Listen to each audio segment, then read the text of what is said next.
Tamar, le rapport et la pointure au-dessus.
And that's right, ladies and gentlemen. It's time to say welcome to a very special edition of Ashford Garley Live on British Radio Africa. Tonight's program is sponsored, so you might just want to sit back, relax, as we come to you from Detroit. We have a full house tonight. The Shippers Association in the diaspora, all of them are in the building, including their chairman. And they have come to clarify a few things with the Liberia Revenue Authority. So you might just want to plan to sit with us tonight as we come to you from Detroit. I want to say a big thank you to my producers, my executive producers, production assistant, studio engineer, technical director, and of course our strategists and our hard-working board for a job well done.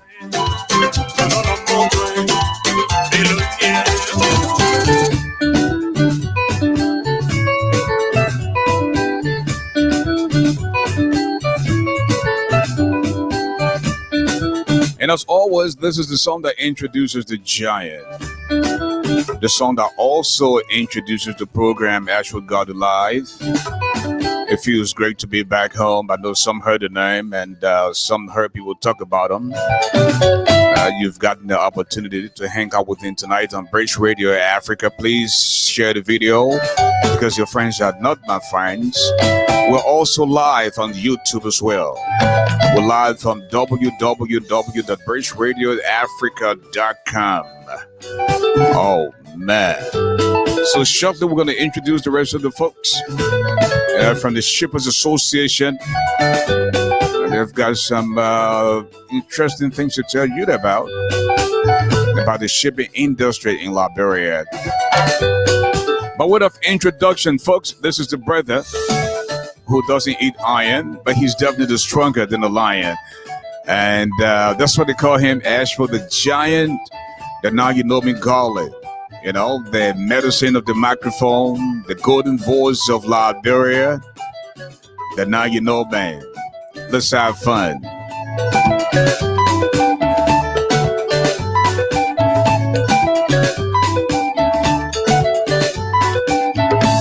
I'd like to say hi to Hawa Sone. She said, hi, Mr. Garley. I'm watching from Minnesota. We also see Sherry Roberts. She said, hi, Mr. Garley, watching in my little corner from California. And I see Mark Moritz. And he says, good evening, Mr. Garley. I also see John Nimlik-Wisek. And he says, good evening. I also see James Marshall. James Marshall says, watching Wayfield. Moses Bobo is in the building. Cyril Putuwe. She said, good evening, my sweet brother. Happy to see you again. We'll also see Aaron Jockett. What's up, Mr. Garland? Watching you from New Jersey. And my own little friend and young brother, Sylvester Constance, is watching us always from Syria. And Agba Mobulu is also in the building from Washington, D.C. I see Titus Newville, Abraham Kennedy is also here tonight. Folks, I'm telling you, we're in for a big treat. Now, don't be selfish now. My lovely sister Kalon Zai is checking in from Canada. Oh, man.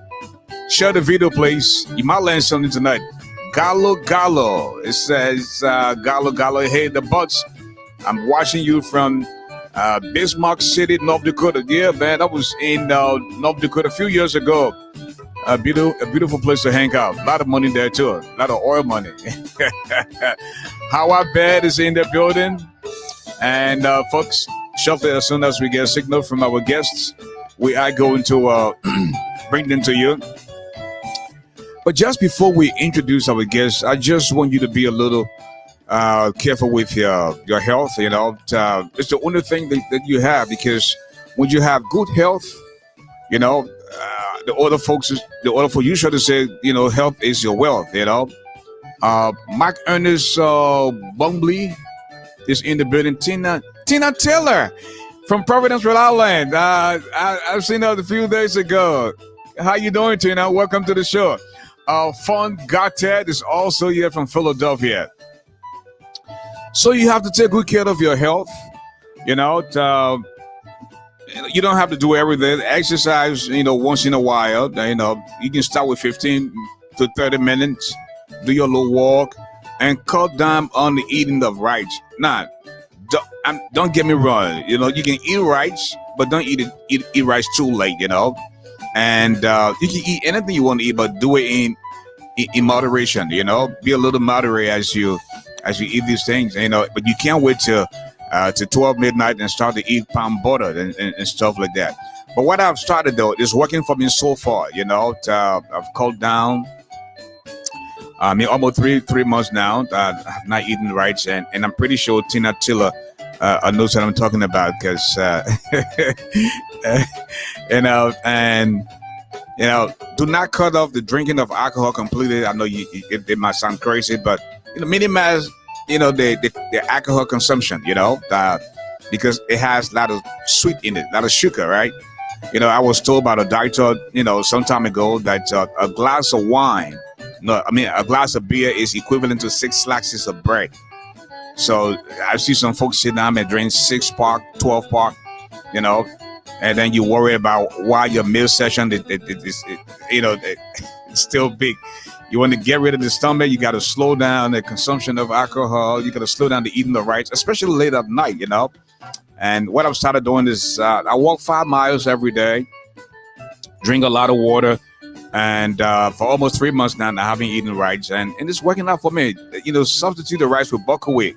For example, if you are 30 pounds overweight, just put it like this: it's like you having a dumbbell that weighs 30 pounds, and you taking it with you everywhere. You know, it can become burdensome. You know, and you know, have you sat down, or have you taken off your clothes and look yourself in the mirror?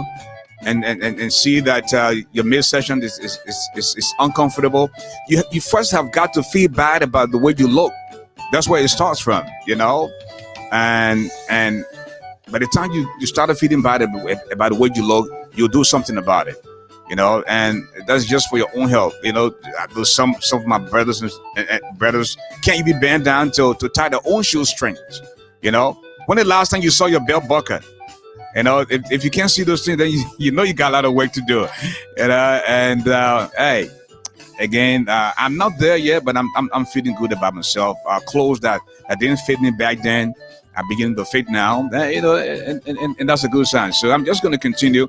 Wake up in the morning, you know, start your routine, and you feel good the rest of the day. And Miss Tina Tiller here can relate because she's very active in the gym as well. Okay, Abraham Kedis, I'm proud of you. Keep it up, bro. I know. Again, we'll introduce our guest pretty soon. I'm extremely tired today, but you know what? You have to do what you have to do. And again, this program is sponsored. You know, money can make big a dance. So let me do my little spin as always, so you can see. You know, I used to be very huge. My stomach out there, but I'll tell you, take a look and you be the judge tonight. Okay? Let's do it a little.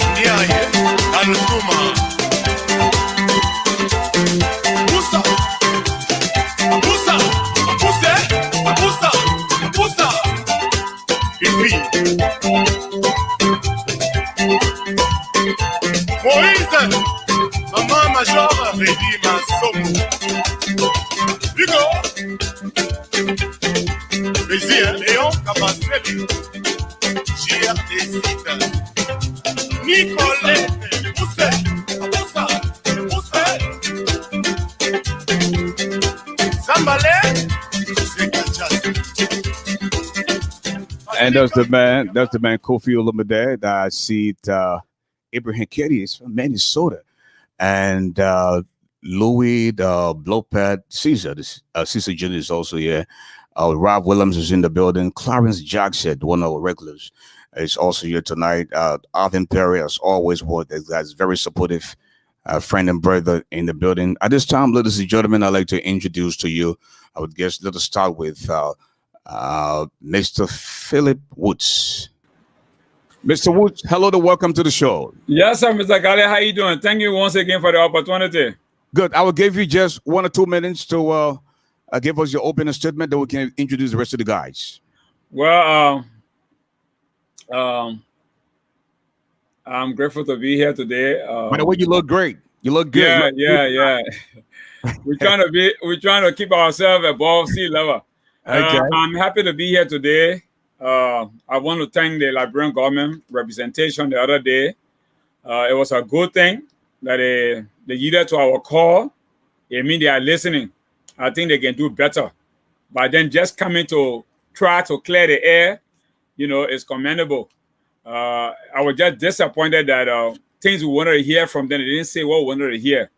And I will still come again and accuse them for being wicked until they can prove to us that indeed they got out as hot, until they can prove to us indeed that they are our servants.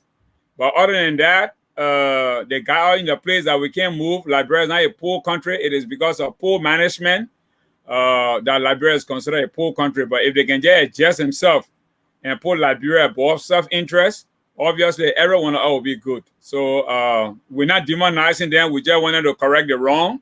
All the money we saw, all the presidents from Tottenham time to today's date. Vanity is vanity. Vanity is vanity, gentlemen. Let's put Liberia first. The citizen of Liberia should be first. We didn't say you can't take care of foreigners because we are in a foreign land and people are taking good care of us. So we're not saying our foreign compatriots, they shouldn't, survive. But we just want you to prioritize your citizens, make sure things are all right for them. So I'll thank you for the opportunity, sir. Okay, that's the voice of Mr. Phillip E.P. Woods, a member of the Shippers Association based here in the diaspora. Let us now go to Martin. Hello, Martin. Yes, hello, Mr. Woods. Can you hear me? Well, man, I'm your moderator. Martin, welcome to the show. I will give you a minute or two to introduce yourself. All right, my name is Martin. A Liberian in the U.S. Been here since '92, but I've been doing business in Liberia with some partners for about 7 years now. We have an NGO, we have a shipping company, we have a wholesale company, and we're just trying to reconnect with the country and try to invest, because our president and we're trying to help our people in Liberia. So, but we just want the government and we want the leaders to help us to make business smooth and make it easy, for us to be able to do business. We want to help with the reconstruction of the country, but also we want to make sure things are not too difficult where you get frustrated and you just quit, because we love our country. Thank you.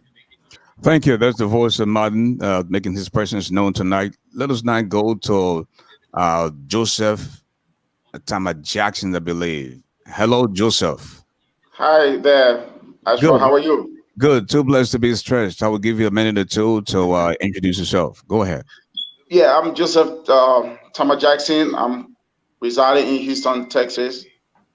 Presently, been shipping to Liberia since 2004. I had a breakdown in between because of my work. Now I'll be retiring, and I will be going back home to Liberia. We'll be going back as a businessman.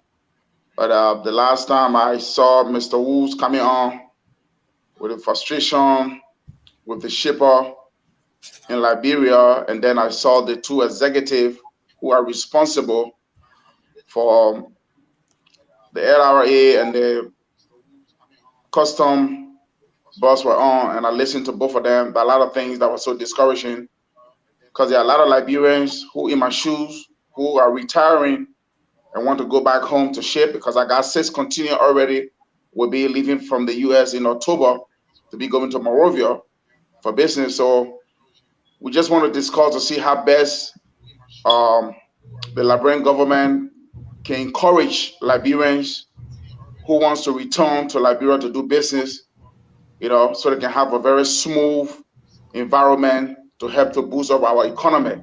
Because the economy of Liberia would not be favorable for our people if we, the Liberians, don't get involved in it. Because the foreigners, like Mr. Wu said, we're not trying to discourage them. We want them to be part of us.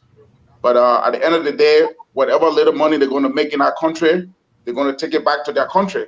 Whatever money I'm going to make over there, I would definitely develop my country. So it's a pleasure and honor to be here today.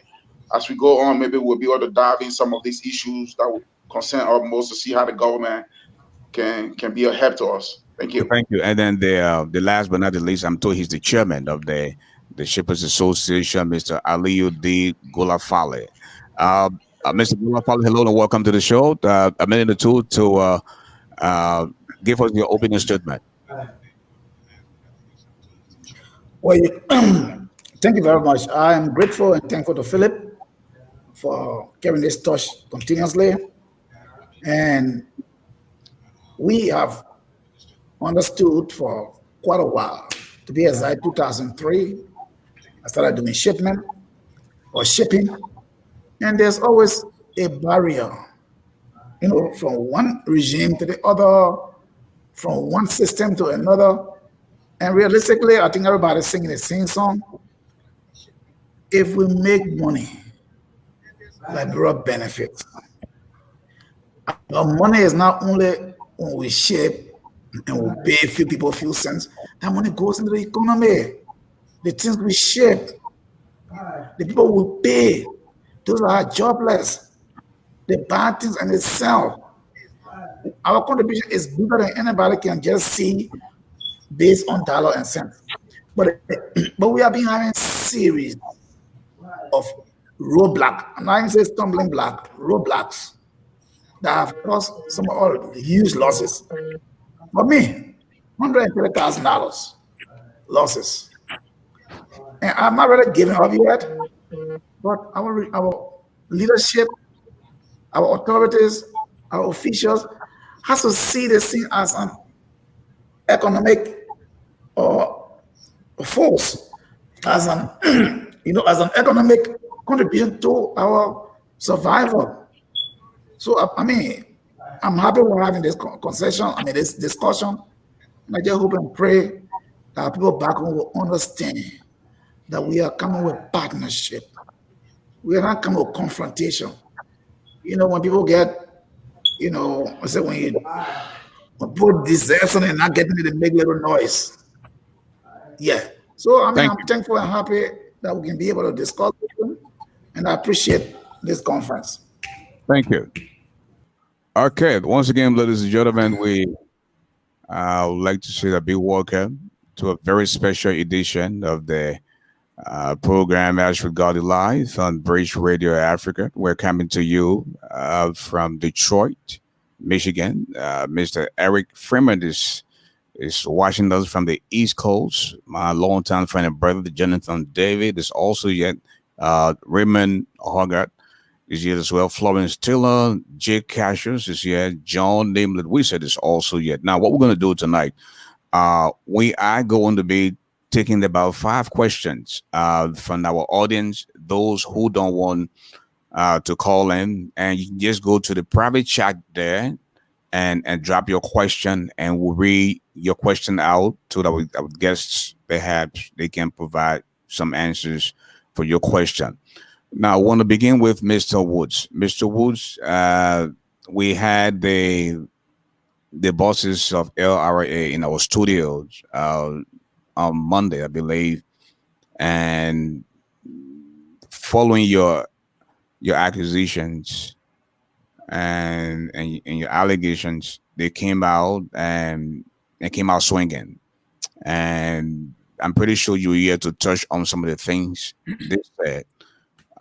Let us begin with you. You listened to Honorable Sasa Moa. You also listened to the Commissioner General, Thomas Doe 9.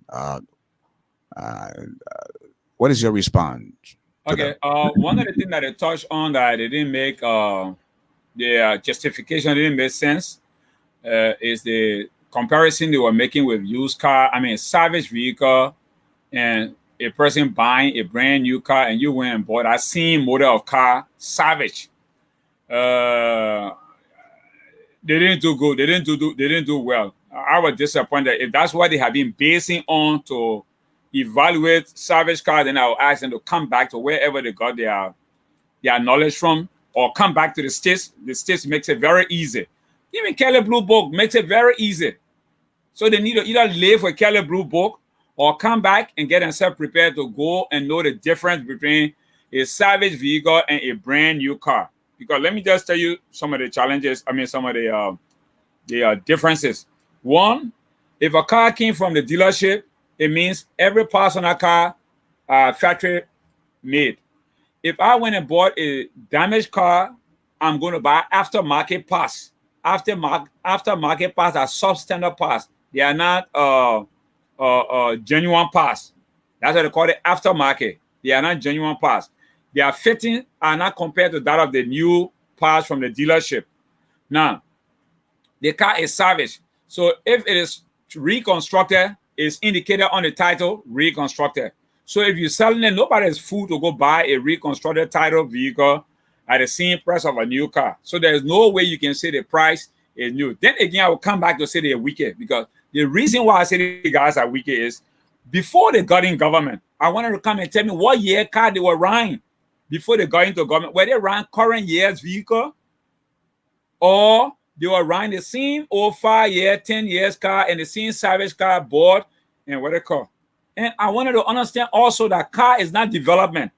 You can have a country with all the beautiful cars. When the people's minds are not refined, when the people are not prepared up here, it's for nothing. All those big lemons. Let's just look at Liberia. Typically, they themselves admitted here that you go all over more of your cars are parking. As government, have they taken into consideration why these brand new cars or the cars people bringing from America and other places, why they are broken down? No, they didn't. They have not done their homework. They need to do their homework.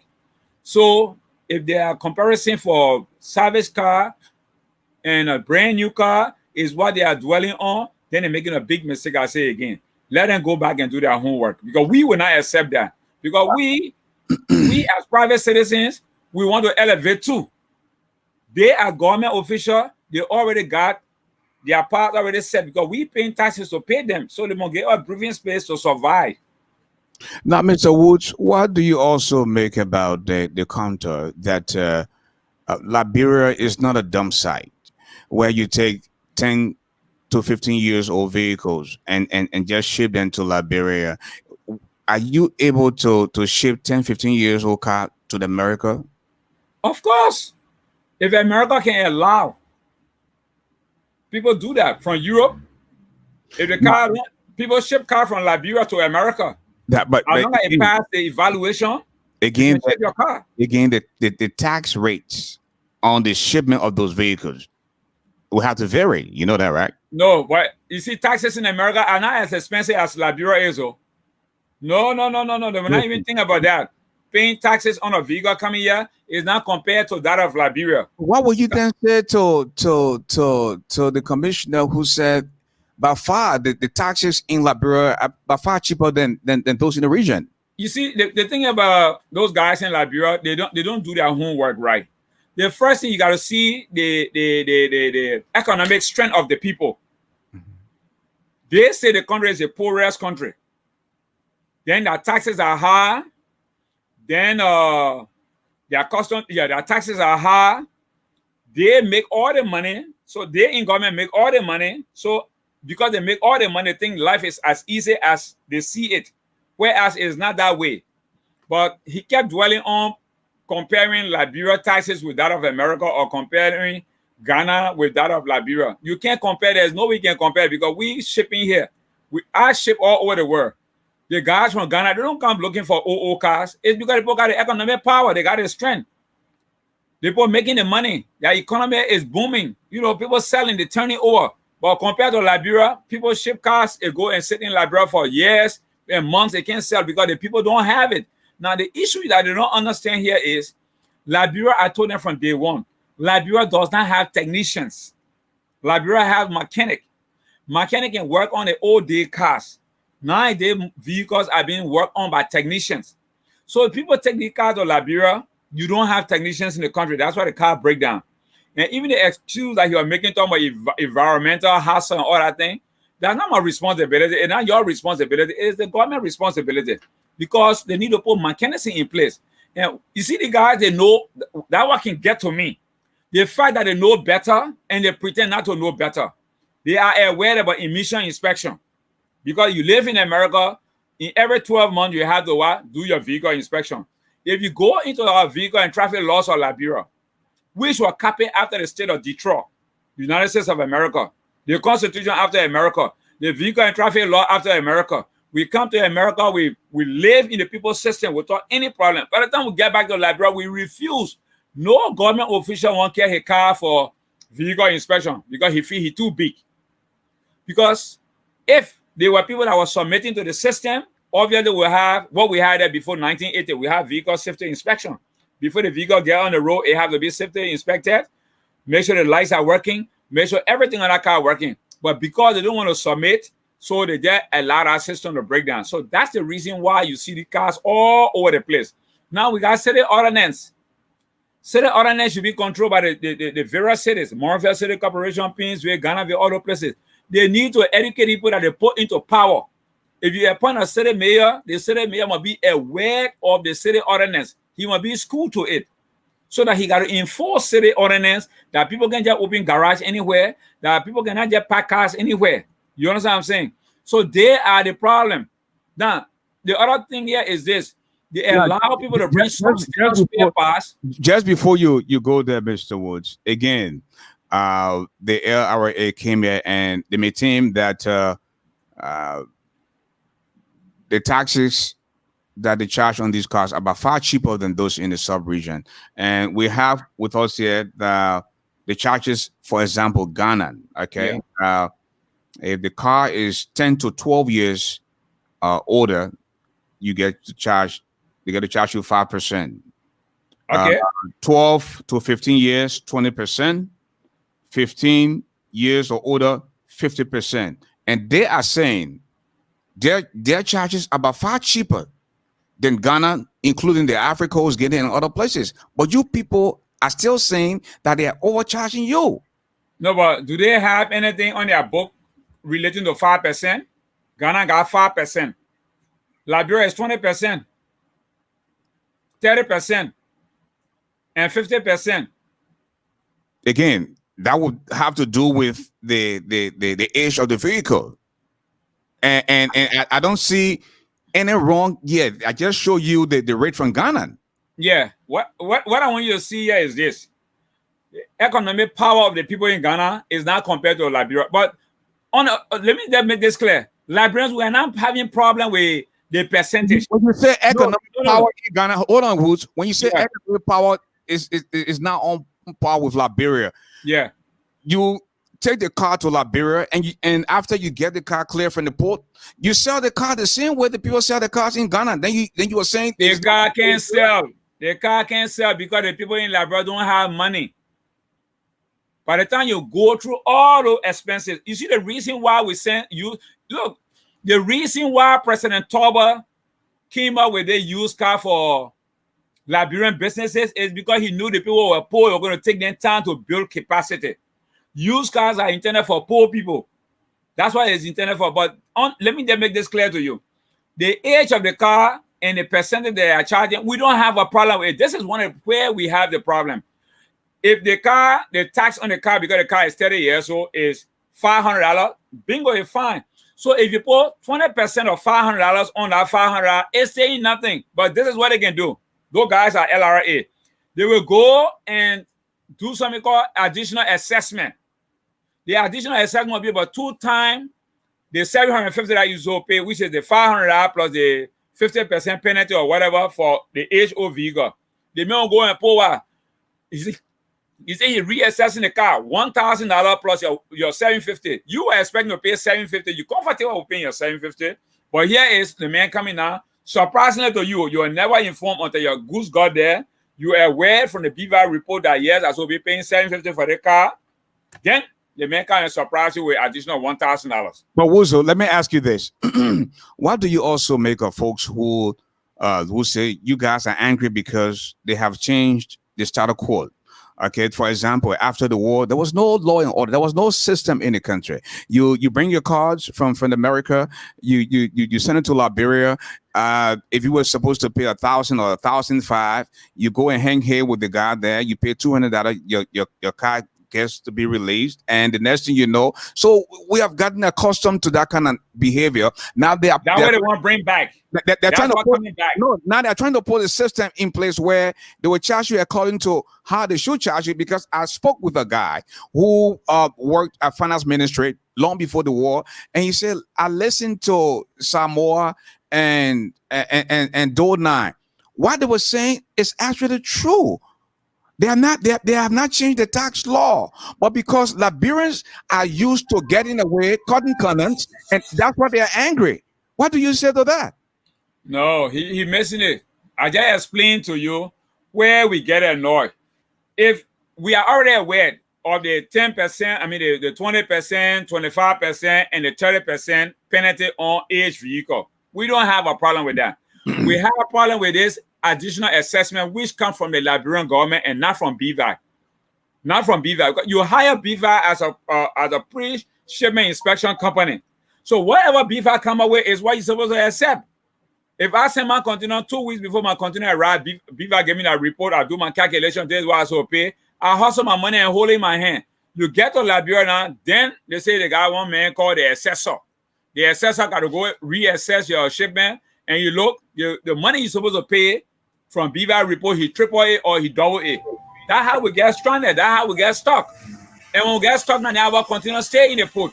Because you got to go start looking for money all over the place to go and pay the cost. I mean, the custom duty. Then before you start talking about finding money to pay the storage. Now, those are the areas where we got problem.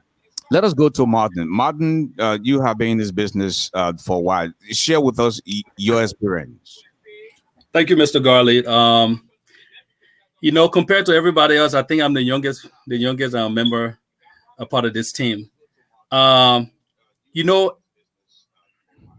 thing I want to say here, we are not opposition to the government. We are not against paying tax, because we know with tax comes development. The government need tax. The government need revenue. We are not against that. All we are frustrated with or confused about or would like to propose to the government to have a strict system or policy. For example, dealing with the vehicles. Our company, we ship for Liberians in the United States. We are not shipping to sell. We ship for people who want to ship to their family, clothes, whatever.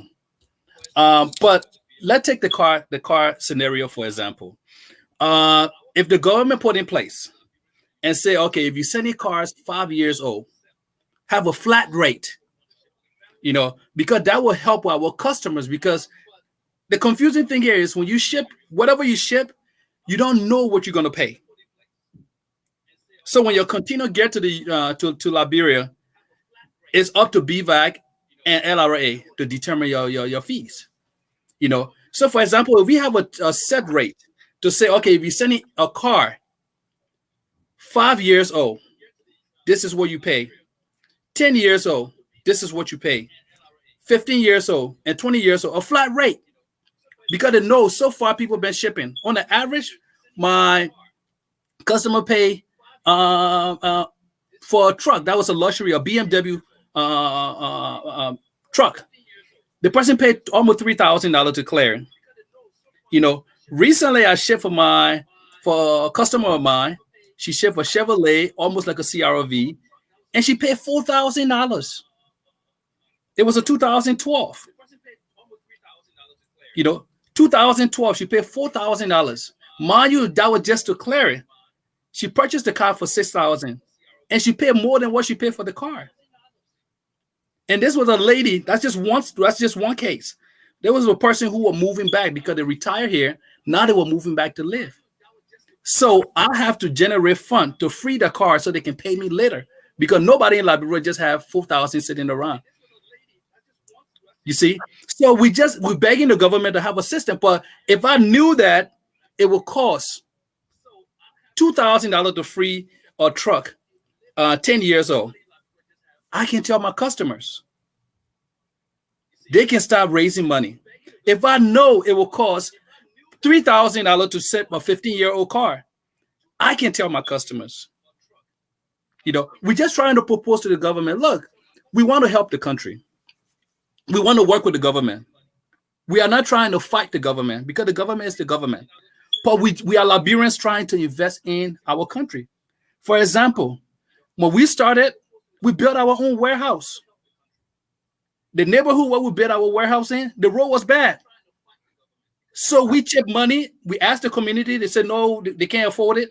We did the road. Buy the Corvette, pay the contractor. They did the road. So that's our contribution from the business we're doing. But if the government strangled us and we can't do this, I'm fine, Mr. Garley. My daytime job, I'm a teacher, former professor. So I can go and visit my family in Liberia. But I have 11 siblings. There are 12 of us. They're all in Liberia. I'm the only one in the States. Came as a refugee. So this is my way of going back and reconnecting with the country and giving back to the country. But sometimes I get frustrated. But Martin, you started the business before going into the business. You live in America. You've been here since '92. Like I just read to you, the rates in Ghana, and you were telling me that you don't get to know how much you pay before you ship your car. Why don't you ask about the taxes before you ship with them? Why would this have to be a surprise? The taxes change every time. See, that's one of the things. The taxes changed. During Ellington, when we started shipping, it was almost 9 to 10% on the total cargo, the total shipment. 9 to 10%. 9 is almost 24, 25%. You see, that's high. Another thing is on a 44 container. If the government has like a flat rate on a 44 container, that would generate more fun. Because if the government say, you're shipping 44 container, you pay 5,000 flat rate. If you have let's say you have up to 3 cars, because on the average you pay about between 5 to 8 or more, depending on the type of cars. So if they have a flat rate, now I know what to expect. But besides what they're charging us, we have to put $3,000 over whatever. So if they're charging you $10,000, that means you pay another $13,000 or $14,000, because you have to pay your broker, you have to pay other fees. Whatever you're charged, that's just your custom duty. That's not the trucking, that's not the claim report, that's not the delivery order, that's not the check fees, that's not your broker fees. You have to put another $3,000 to $4,000. That's why it's so expensive to do business. But if you know it's so expensive, why don't you find something else to do instead of just? Nobody wants to go into business and continue to lose. I mean, the fundamental reason why you want to go into business is to get profit, right? Right. If you continue to be on the downside, why continue to stick to this? Because again, we already have a relationship with our customers. You know, Ashford, Mr. Garley, if everybody stopped shipping right now, you know, you and I will have no other way to send things to our family. You know, we are the only way for people to get things to their family or get things to Liberia that they would like. You know, so it's like we're here. I would love to say I quit today, but what is that solving? Are we solving? If other all quit today, what's the benefit to Liberia? What is the benefit to Liberia? That's what we're saying. We're not afraid of paying tax. We want to pay tax. Paying tax is not the problem. All we want here is to have a system in place and to know what to expect. But every time it's different, you know, it gets frustrating. I mean, when you say everything is different, we've spoken to folks who worked at finance long before it became LRA, and so there's nothing has changed about the tax law in Liberia. But when you come and say every time it changed, then of course it raised some concerns. But hold that thought. Let us go to the chairman, Mr. Aliyu D. Golafale. Welcome to the show. Welcome back, and tell us your own story, Aliyu. Ashford, thank you ever so much. You see,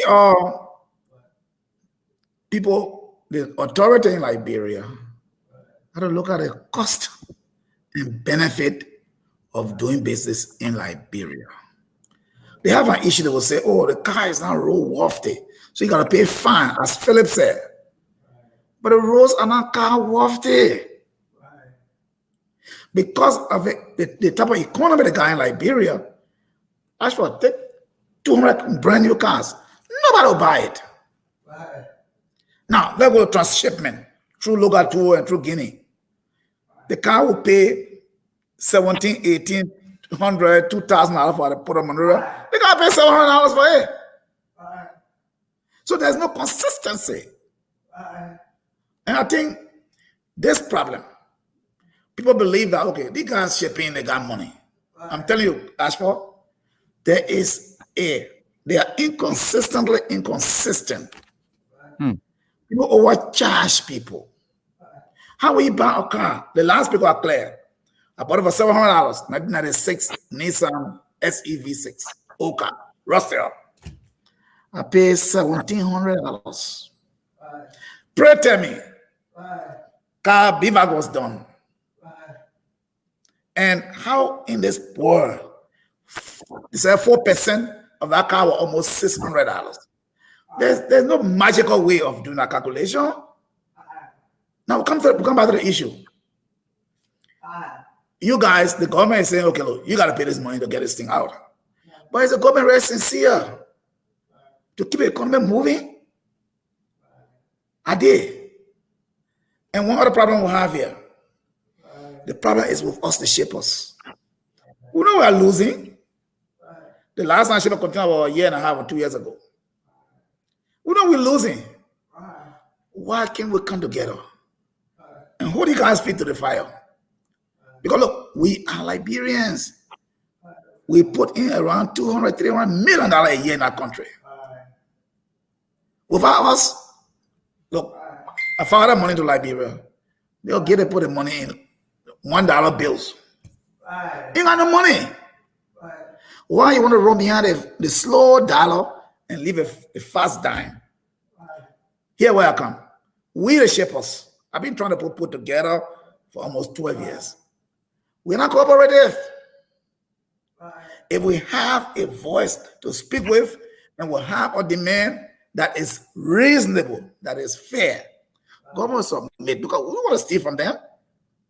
If you ship a car like Honda CRV 10 years old, and you bought a car for $1,000 or $1,500. How do you do that? How do they do their calculations that you pay almost $2,000, $3,000 as custom and other associated fees to get it free? How do you justify that? But I think, let me tell you one thing. I think and strongly feels that we, the shippers, must come together and put our cards on the table and tell them, look, this is where we are. Well, what is stopping you guys from, excuse me, What I said.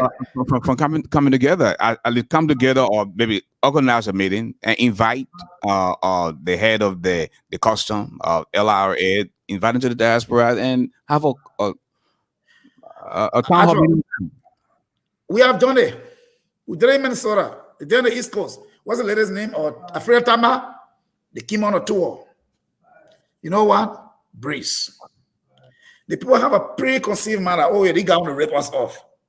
So we're talking about car and amount of free.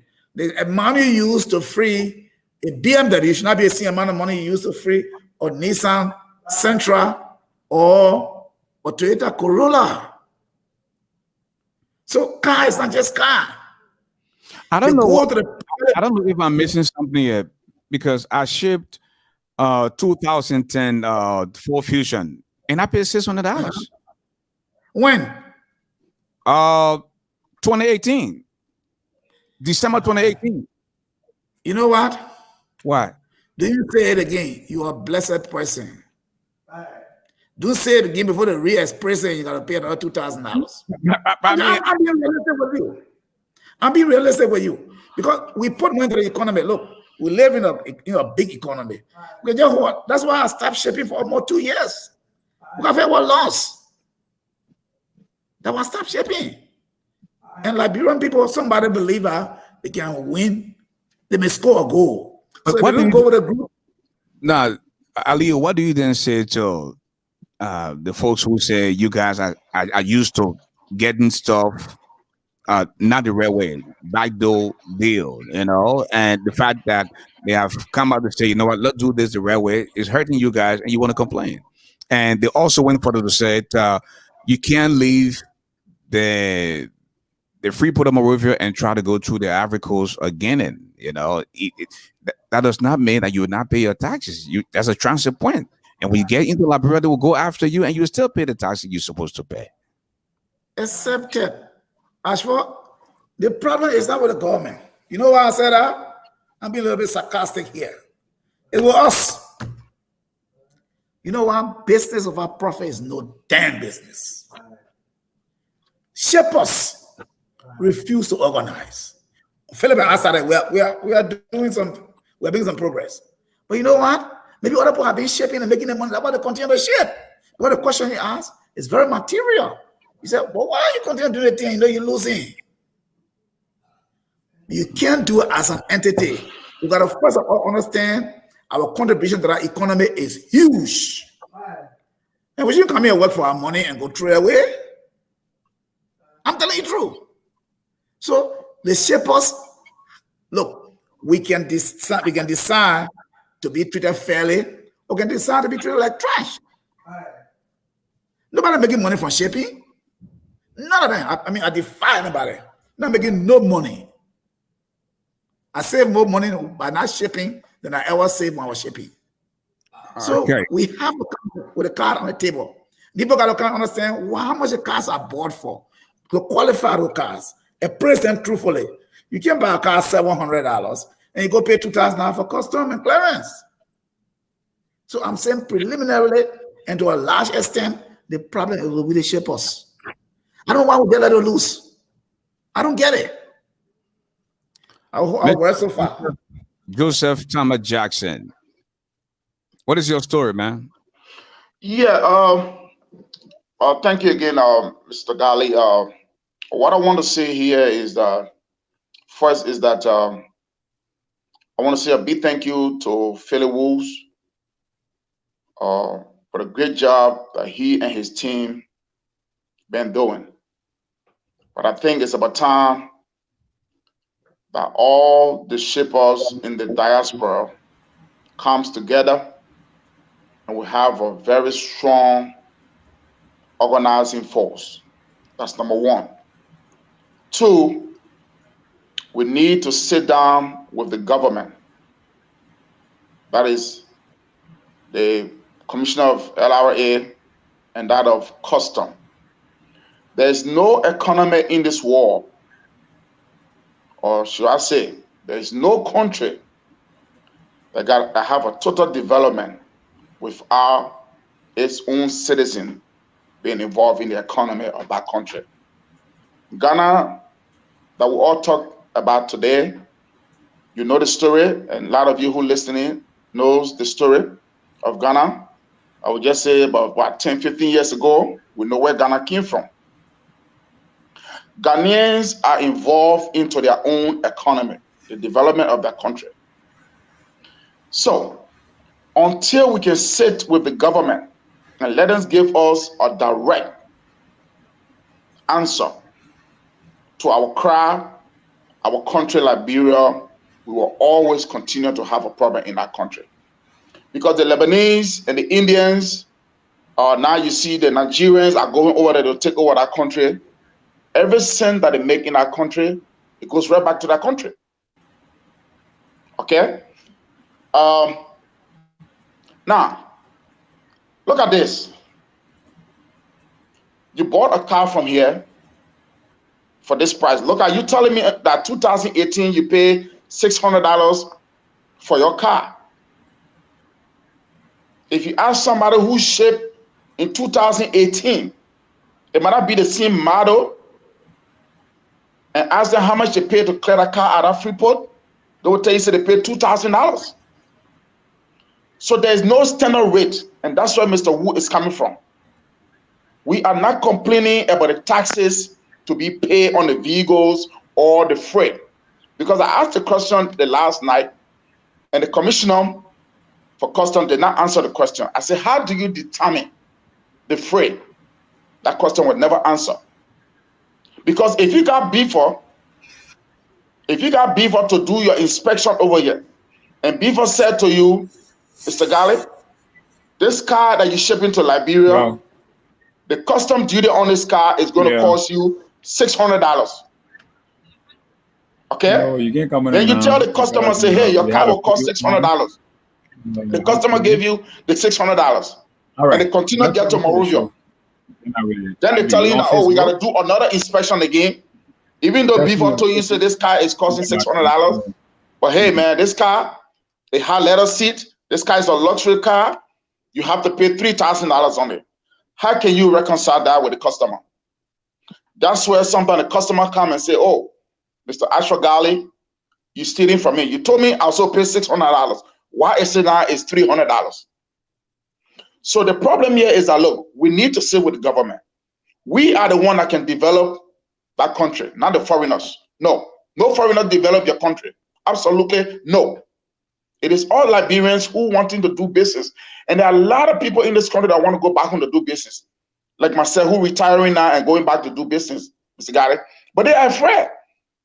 They are afraid that because they don't want to go and spend $50,000 or $100,000, and then in less than 1 year, they lose everything.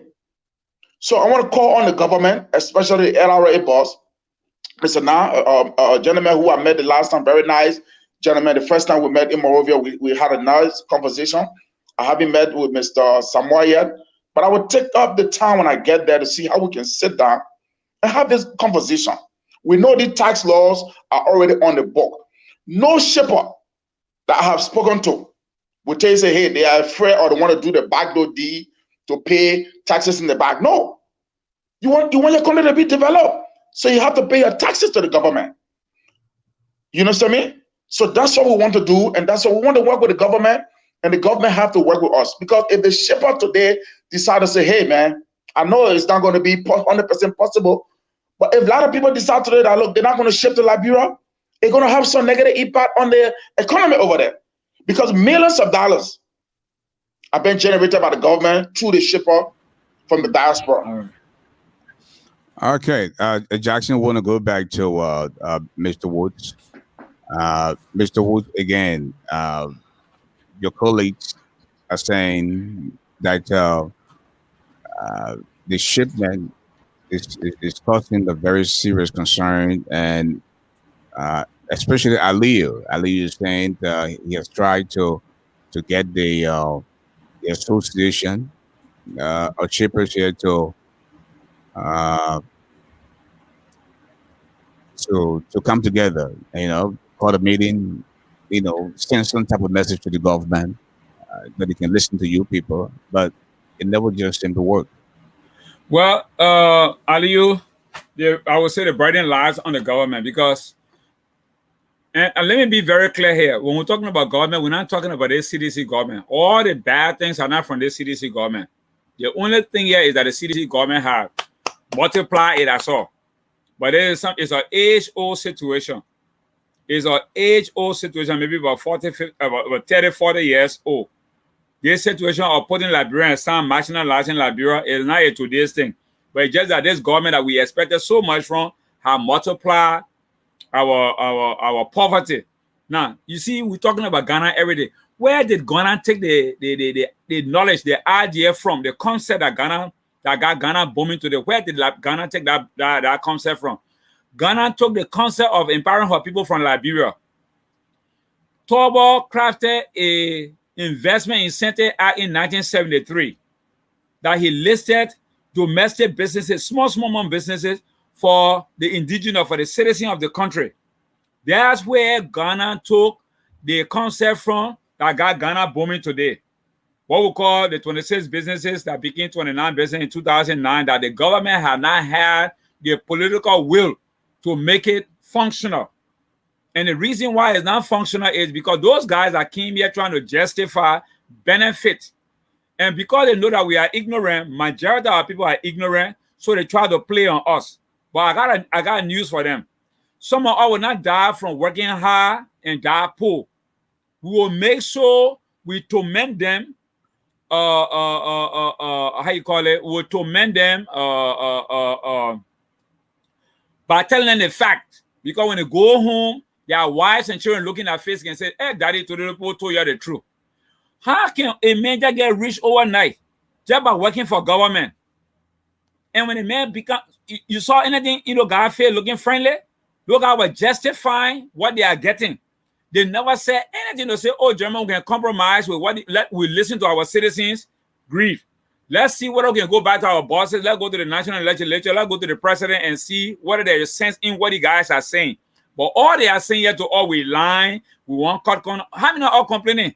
I never ship to Guinea. It is because our customer want to pay. I will never ever ship to no other country to enter Liberia. I will never do it. Woods, the shipment of vehicles to Liberia is just one aspect of shipping. Let us talk about some other things, some other items, some other goods.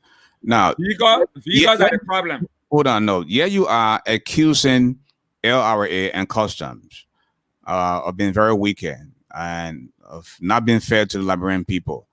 And you have also been attacked for credibility issue. There's a lady on Facebook who accused you of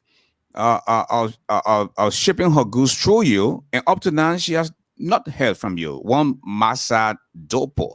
What happened? Thank you for that concern.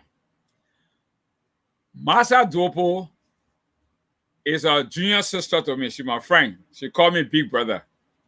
And just like Aliyu said, because of the frustration we had experienced from shipping, some others don't want to ship to Liberia. So once in a while, we are constrained to shipping to Liberia based on people's demand.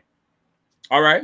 Masa Dopo had always wanted me to ship stuff for her. And many times she asked me, I'll tell her, say, "Oh, I'm not shipping," and stuff like that. So sometimes she said, "Oh, you want to ship for me?" Or sometimes we do little political talk. "Oh, they may want to ship for me. We can't belong to XYZ." So this time around, or later asked me to ship a container, to ship some stuff on one car. And that car was a 2007 Mazda Tribute. So I shipped the stuff. But just before I shipped this container, I had shipped a container to Liberia for Christmas last year. And when the container got there, it was to arrive on December 10th. But for some reason, they say under the cream, so the port broke down also when the ship got there because they could not offload the ship. The ship had to go to Ivory Coast. That's some of the embarrassment we can facing. People who are shipped those stuff for in that container, they all left to go for Christmas. They got there, they said, pay me some money in order for to clear the container. I could not get the container clear because the cream at the Freeport broke down. The ship had to go to Ivory Coast. So it took a hell of a long time. So by the time I shipped the container that Massa Dobo got her stuff in, then this ship here arrived. All the customers I had stuff for in that container, they have come back to the United States and said, well, my man, we don't have money to pay now because we went to Liberia to have our car clear and you couldn't deliver our car because you said the ship went to XYZ country and the money we had to use it to pay local transportation. I'm constrained right there now to find whatever money I have, my own saving, to go and clear that container. So when I shipped this container that I got Massa Dobo stuff in, the lady who had the 2007 car, she said she could not believe that the money I was asking for, because I'm a person, when I'm doing my business, I do it on record. I don't do no muffed thing. I send you invoices because I don't want you to accuse me because I get offended when someone thinks I'm trying to exploit them. So I gave them invoices, I gave them written invoices. The woman said she could not believe it. The woman left and went to Liberia. She got there, the woman, it was a hell of a thing. We drag until that container went into storage. So that's how Massa Dobo didn't get her stuff. And we have been going to. But the thing here is, actually, let me just go a little further. Hold on. The thing here is, you are holding the government officials about credibility, about them lying, about them being wicked. Communication is a short distance between two people. I'm pretty sure if you have communicated with Massa Dobo, she wouldn't have come on Facebook to talk about her things that she didn't get. I don't have a problem with Massa Dobo. Massa Dobo, like I said, she and myself communicate. We got text messages and what have you. I don't just talk to customer like that. You get to me, I send you a text message, I respond. She can agree, she can admit to that. But the tendency of, Liberia is in a way that we are always at each other's throat. I don't get vexed with people, my customer, when these kind of thing happen. No, it's because of the system. If the government was doing the right thing, wouldn't I be going through all these things? So when you see someone all frustrated with the government, it's because of the embarrassment they can cause for us. Some of the embarrassment they can cause for us can cause us to be like, we are a neck to neck with them. They do things to embarrass us. Like my brother Aliyu said, and it's true, Aliyu don't ship to Liberia anymore. Aliyu, the other day, Aliyu could not ship. He had a sentence from Minnesota for me to ship for him. And by the time the thing got to Liberia, it was another story again. We got a lot of challenges. It's like the government against its citizens. They're not doing anything for us to grow. Ashford. So when you see me frustrated, I'm not frustrated because some of us don't drink, we don't smoke, we don't womanize. All in our head is to work, make money to see what we can do back home. But you take the Samoa, he can attest. I sent a container to Liberia. We pay over $6,000 to ship that container to Liberia. One old flatbed to tow the container, and one pickup. We sent it at DR. By the time the just two items got there, you know how much they charge us? Almost $7,000. We had to literally leave that container. I communicated with Samoa. I got email between Samoa and myself. He want to justify why they charge us and this and this. My friend told me, say, Aliyu friend, we pay 45-foot container. It's about almost $5,000 just for the container. The guy said, Woods, why should we put good money behind bad money? The thing going on there, going to storage already.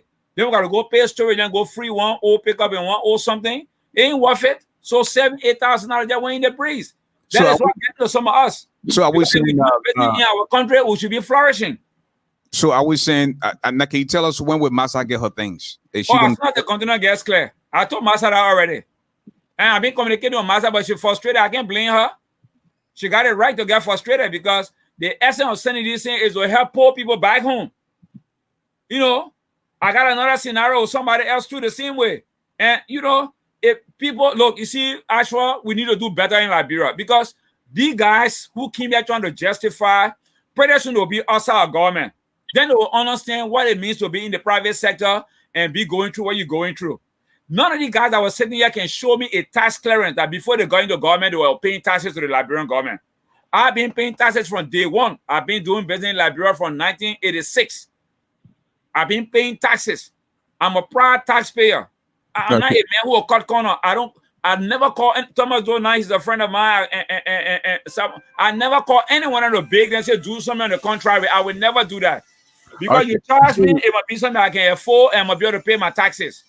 Hold that thought. Before we go to Mr. Martin, I want to go to the telephone line now. The number to call is 248-979-1718. Call your last 4 digits, 3463. Please tell us your name. My name is Rhoda Cooper. Rhoda, how you doing? Welcome to the show. Yeah, fine. I was watching the show right now, and Phillip Woods helped to send my thing to the Liberia. My dear, it just feels so frustrating. People work in the country so hard with just big job we are government to help us. Some of one come home to establish our business.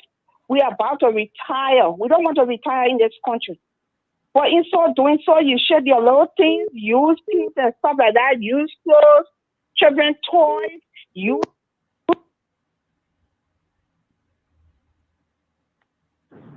alone. They got 10 million fees that they will charge you. After before charge you, when you get that again, you expect to pay something again. When to the put, they will change it around. And besides that, again, you got different fees to pay here and there. It's so frustrating. I was in Liberia 2019. I carried my container there. I pay up to $8,000 and some more dollars just for use things.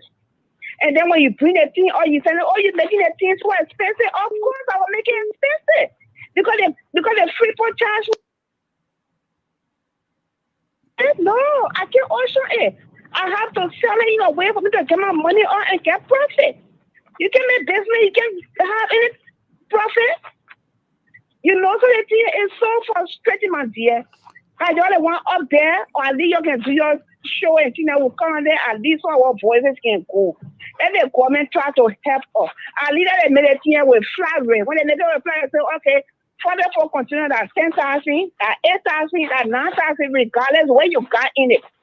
Now when I check my container, I know that 10,000 I went there, I can stay on the side and hustle. But you continue to the free port, they charge you 10,000, then you only get 4,000 when you got to go collect money in Liberia. People put interest over it, they continue stock to the port, they come and go to storage. All I want there is so frustrating, and I have people can do that. We all continue to the port because it already in storage. Then get $9,000 to pay, then the storage. Point of getting that continue on because you won't even get it out. You can't sell and get anything from inside. Thank you. So it was just I was just say that, then I just said it and get a thing off. Wow. Thank you, Rhoda. So you try so the government can hear our voice. It's so frustrating, Joe. We love you, we support you all the way, but the way things going on, it's just giving us down. Thank you, Rhoda. All right, thank you, okay. Thank you. We have 0065. It's a Delaware number. Tell us the name. Yes, Ashford. My name is Amos Songo, and I'm calling from Delaware. Hey, Amos, how you doing? Welcome to the show. Yes, pretty good. I just wanted to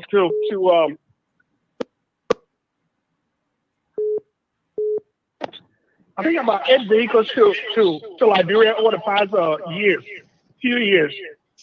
Liberia, now, what LRA was talking about is only LRA tax. But when you get hold to on, Liberia, Amos, please hold, Amos. 0120. If you're not talking, please mute your phone. Your phone is echoing. Go ahead, Amos. Yeah. So when it goes back to Liberia, I think you have to pay taxes to be back again. Like they said, it's very true. When the last container that I shipped, my assessment was that I thought I would have paid, I think, $5,000-6,000. When the container got to Liberia, I had to pay $11,500. And in fact, I had to sell one of the vehicles because I have 4 vehicles in the container. I had to sell one of them in fact, I had to auction it because nobody would just buy a car, in 2 days' time. I had to tell somebody to auction that car for me.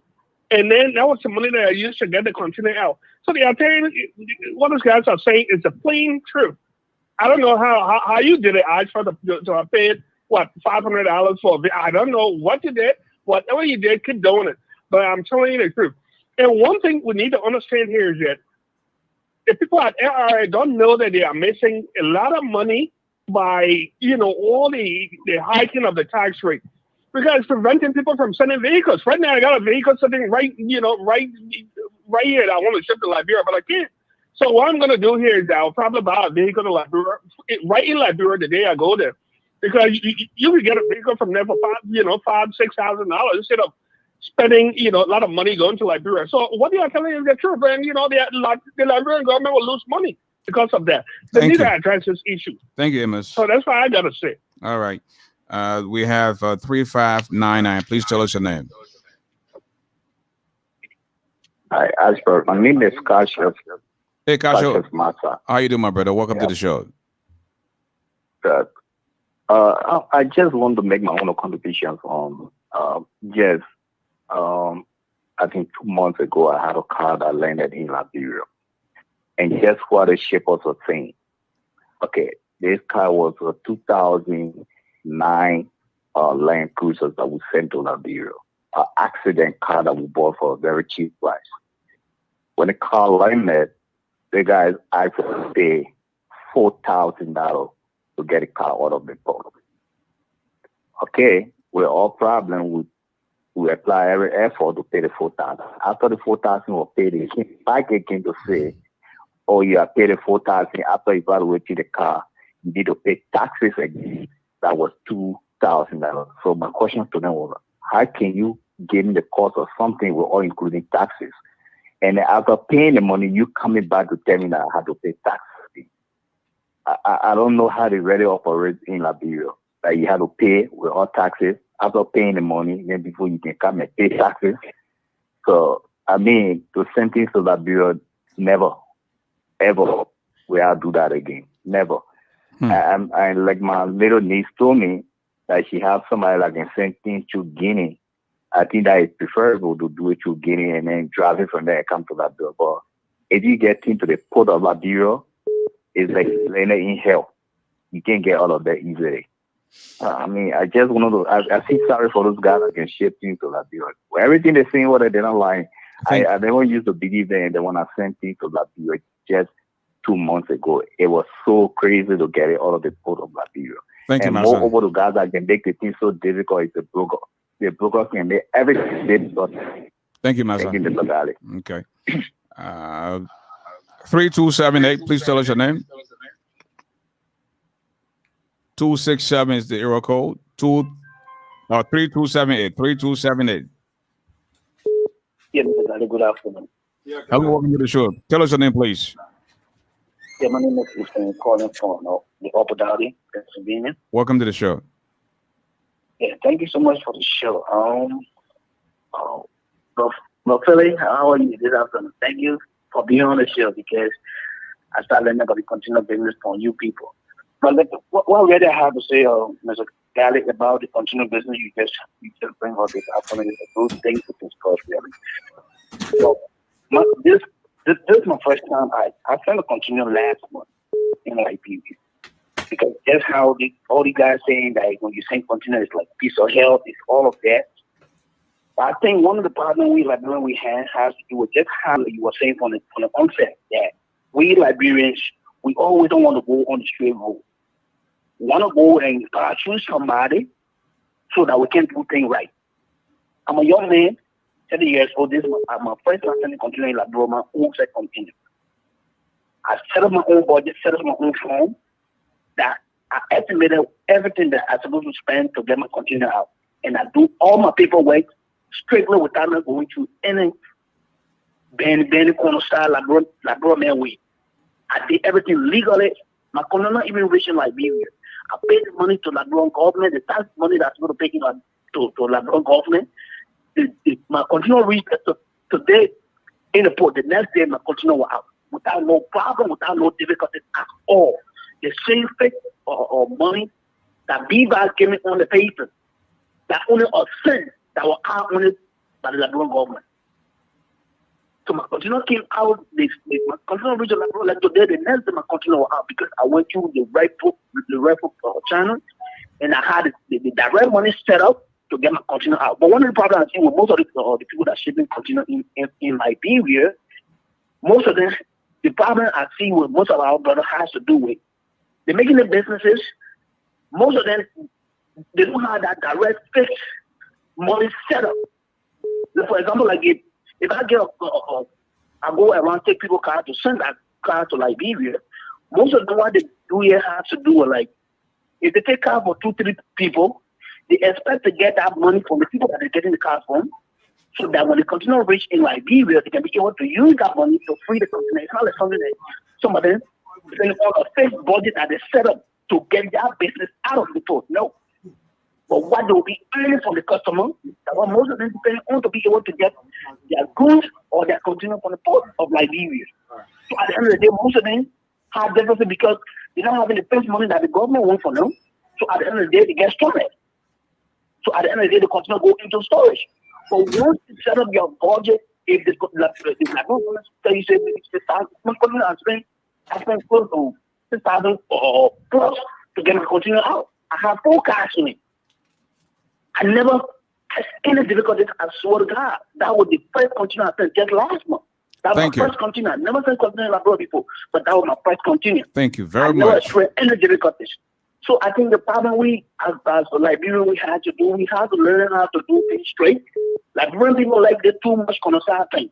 That one make most of them doing it continue better than finding it difficult. Thank you. Thank you. We have 7149. Please tell us your name. 508 is the area code. 7149. Please tell us your name. We have 0120. The area code is 443. Good evening, Mr. Garley. Thank you for bringing me on. Tell us your name, please. My name is Ansel Thomas from Baltimore. Welcome, Andrew. Welcome to the show. Thank you. I used to ship a lot to Liberia, especially used vehicles. During Alien regime, the 12 years Alien were in power, and I think there was a little bit of leniency, or there was a little bit of cheap custom duties at the time. But as other callers are saying, it's gone to the extent that they are getting it harder for the Liberian people. And I just shipped a 2002 Honda Accord to Liberia. The FOB assessed by Beaver here was $2,418. It got to Liberia, custom assessed it at $3,523. Duty on that car from custom in Liberia was $598.99. The penalty on the car came up to $704.68. Then they added GST, $484.47. The ETL amount came up to $17.61. 2,200 account. So total came up to $1,805.50 in custom duty, penalties, wild, everything. Car that I did not pay even $1,000 for. Can you imagine? The records are right before me. That's why I'm reading from the FOB assets from custom. So the shipper now assessed everything and said the customer had to pay $2,045 just on custom duty. How do you expect the customer in Liberia to come out with $2,045 for a 2002 Honda Accord? So the representatives on your show there are frustrated because they're making things hard for Liberian people. Who will be able to buy a Honda Accord in Liberia for $7,000 to $8,000? Looking at all the expenses that you go through to ship the car there. So I'm wondering, Nado was on show And someone asked, how do they assess the penalty based on the age of the car or based on the model of the car? What are the penalty assessed on each car, like Honda Accord, Toyota Camry, Ford Escort, Ford Fusion? How do you assess the penalty on these cars? Or you just come out with a figure because you feel this car is this model, it should be assessed on this amount of penalty. He could not explain that. What's that? Or what he could say, we are giving you 15 years. Again, we have added 5 more years. It was 10 years in age. You got to call the number. So it's frustrating. How many Liberians can afford to buy a Honda Accord, or Honda Accord, based on the expenses the customer have gone through to ship to Liberia? He's not going to sell that car. He will not sell the car. So I mean, it's frustrating. Thank you. People have to come together. That's why I stopped shipping to Liberia since this government came in power. I stopped because no transparency. The second thing is our custom brokers. They are a problem. The custom brokers are a problem in that country. They are on fees. These are the things that are making things difficult for business people who ship to Liberia. Okay, thank you for being here. That's my experience. Thank you. Okay, we'll take one more call and then we go back to you, Martin. The last 4 digits of your number is 7149. Hello, tell us your name. Hey, Garley, how you doing? Darling calling from Worcester, Mass. Your name again, please? Darling Wawu calling from Worcester, Hey, Mass. darling, how you doing? Welcome to the show. I'm good. Yeah, there's caller who said he shipped 4 cars to Liberia on a container and paid 6,000. I think that brother he came from another planet. But first of all, let me just say this: if you thought it was worse, now it's going to be worse off. The Congressman says because we are no longer without doing beaver no more. The Liberian government cut off beaver, no more beaver. If you ship your container to Monrovia, they are going to. Everything, all the barrels, they check all the donuts and the bread and the pen and the tea and the spoon one by one, and then they tell you to unload your stuff again before you take them out of the boat and before you get unload again at your destination. So it's going to get worse. Now, the second point I want to stress it has to do with the issue of passport. Yeah, digress a little bit. If you went to New York or any Liberia consular embassy and you need to travel and you can't get your passport right away, if you paid and went down to Monroe to foreign affairs, those two if they will not take it, so they don't recognize the receipt, you will have to pay another money before you can get your passport. And this has been going for a very long time and nobody is talking about it. So it's ugly. It has to start. I think Giant, also talk about this issue. This thing has to be talked about. Thank you, darling. For foreign affairs, offering Liberia consular to discuss it. Thank you, darling. I can't take money to America. You give me receipt. I take it to foreign affairs. And foreign affairs official tell me, we don't recognize this paper, so you have to pay. Either you pay or you don't get a passport. That's Thank you. Broad day robbery. Thank you, bro. So thank you very much. My man. Yeah. Martin, want to come back to you. You just heard a gentleman. The last before the last said most of you guys don't do things by the book. You want shortcuts. But he shipped his vehicle to Liberia, or he shipped his container to Liberia. No hassle. In no time, within 3 to 4 days, he had the money that he was charged, and his container was released. But you guys are always trying to find the shortcut, and that's one of the reasons why you got fall into trouble. How do you respond? I mean, they have the saying, good law and sheep law not the same. You see, a lot of time when we look at, excuse me if I talk to you like I'm talking to my students. Go ahead. That's how I talk. But you see, what I tell my students, I say sometimes when we look at the tree, we want to look at the fruit. We don't look at the root. Without the root, that fruit won't be there. They all work together. See that's the Liberian mentality. If I'm okay, I don't see the problem. You know, he had one good experience. Now, Mr. Garley, you hear everybody say we're not complaining about delay, all these things. We're not complaining about that. Matter of fact, we have a clearing company that we clear other people's container in Liberia. So we're not complaining about clearing things. We do all our paperwork before you get to Liberia because I like system. All we are complaining about here and trying to get the government to do to have some type of system that work in both of us interests. So we know what's going on. We know what to expect. And the government know what they're getting from us. Mr. Garley, you're a man. I'm a man. Or you older than me.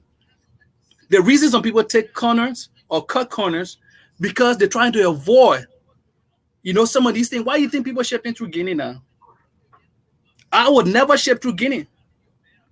But it's still not going to help people who ship through Guinea because they're still going to have to pay the right or the Liberian government. It's not going to work. But what I'm saying, I want to help my country. Whatever I give, I want it to be the benefit of my country. So that guy that was just talking, that's one incident. Just like you pay $600 for a car. The thing is, Martin, they didn't even know. They didn't ask how it happened.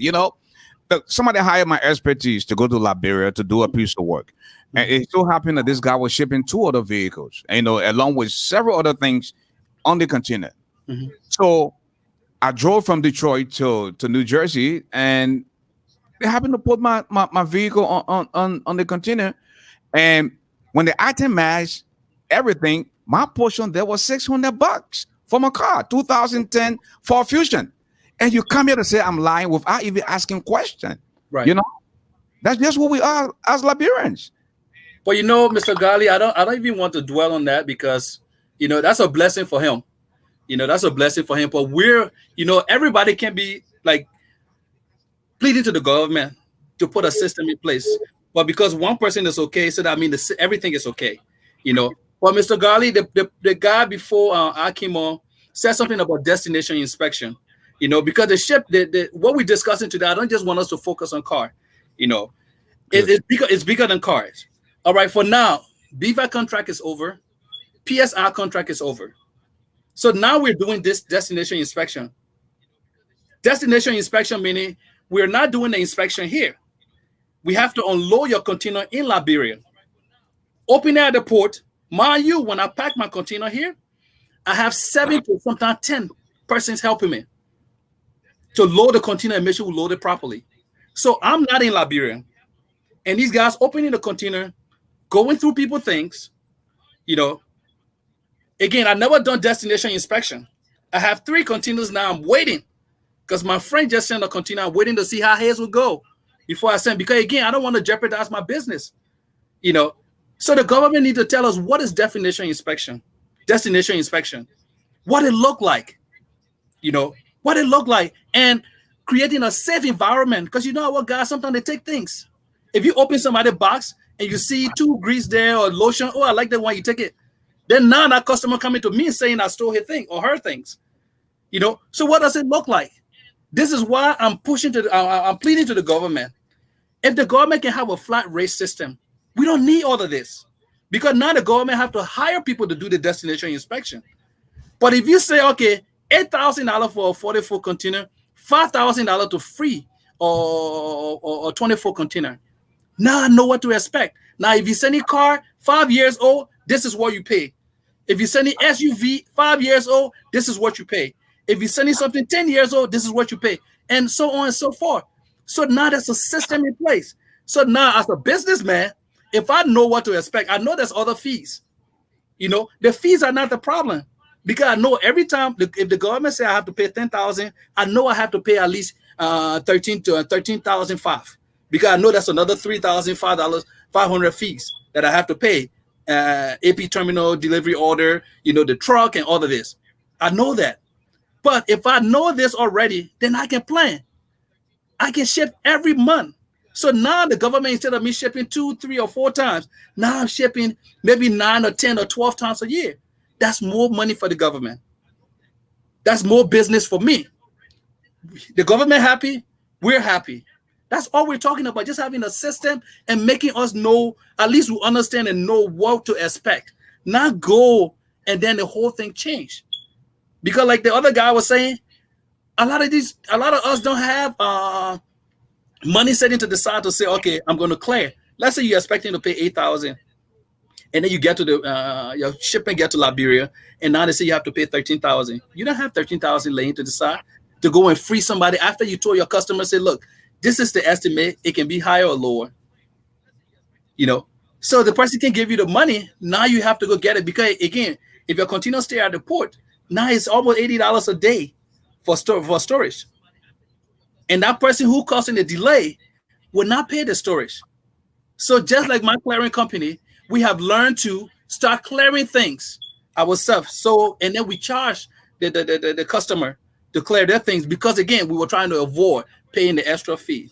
Mr. Garley, I want people to know that we're not complaining to the government that we want to have tax, as we want to be tax exempt. That is not the issue. We know every government needs taxpayer money or need to generate tax to run the country. We're not saying that. All we're complaining about here is having a system in place that works for both parties, having open communication. Every time some of these laws change, having some fixed rate to motivate us to do more business. But Martin, that the gentleman who just said that he was prepared, first time shipping, he's 30 years old, and have money ready to go and clear his things. Now, would you then blame the government if you don't have the money to pay and then your things fall into auction? Would you blame the government? No, you won't blame the government, one. Okay. On the other hand, again, we're not blaming the government. You remember, he said he shipped his things. We're doing business where we're shipping other people's things. Okay. So if I'm shipping your car, and let's say you're shipping a Range Rover, someone just called me today from Florida. They want to ship a Range Rover. I told them flat out, I said, look, save about $4,000. Hello. Why is it so expensive? I said, $5,000. Because again, hold on. Somebody's speaking. Please hold on. Somebody's speaking. Go ahead. So if I ship the car, all right, and they say, okay, maybe I know someone in the government.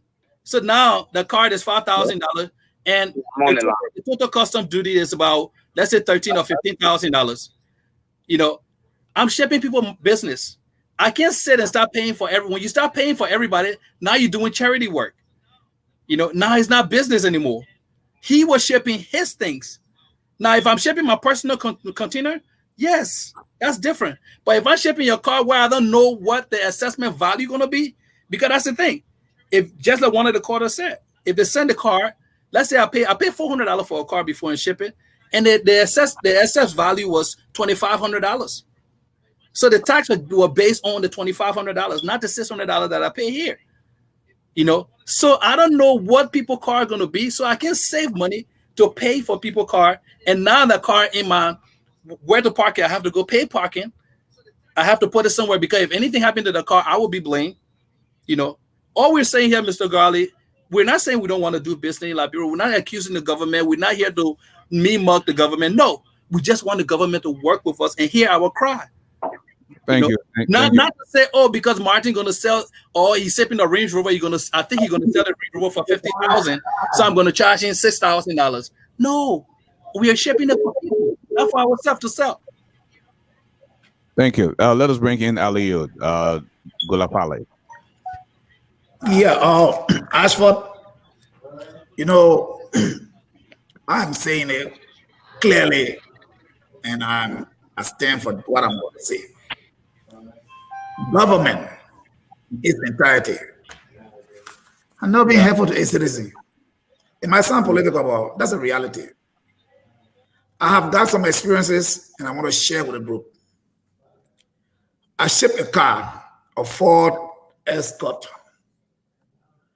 Explorer, 2006 or so. I shipped it for one guy, Amos Sonya from North Dakota. It was Phillip who connected me with him. We shipped the car to Liberia. The brother refused to pay the money. The freight. He paid the freight late. He paid the portion of the custom late. We had to pay the custom. His brother is Oscar Sonya. He worked with the U.S. Embassy. I'm going to name everybody. Oscar refused to pay the money. Finally, he came, he begged, he cried. So I talked to my partner. I said, look, you know, the guy is crying, man. He's a man. He said his wife had pushed him on the wall, and you know how I feel for him. Let him write a promissory note that he pay all the balance money, which is $416. I told my partner, gave him the card, he signed the promissory note.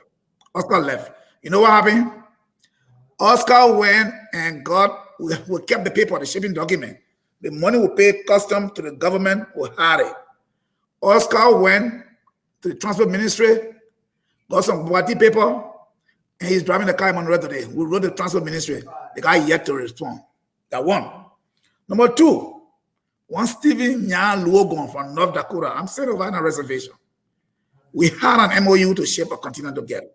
He pursued me for 2 years. And I finally said, let me give him a chance. Go all graduate from BDI. He graduated long before me. Now I refused to pay. The man made 4 or 5 flights to Liberia to go to court.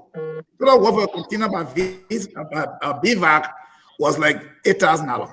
The guy went and sued my partner for $100,000 theft of property. He went to Prince Johnson, went to everybody.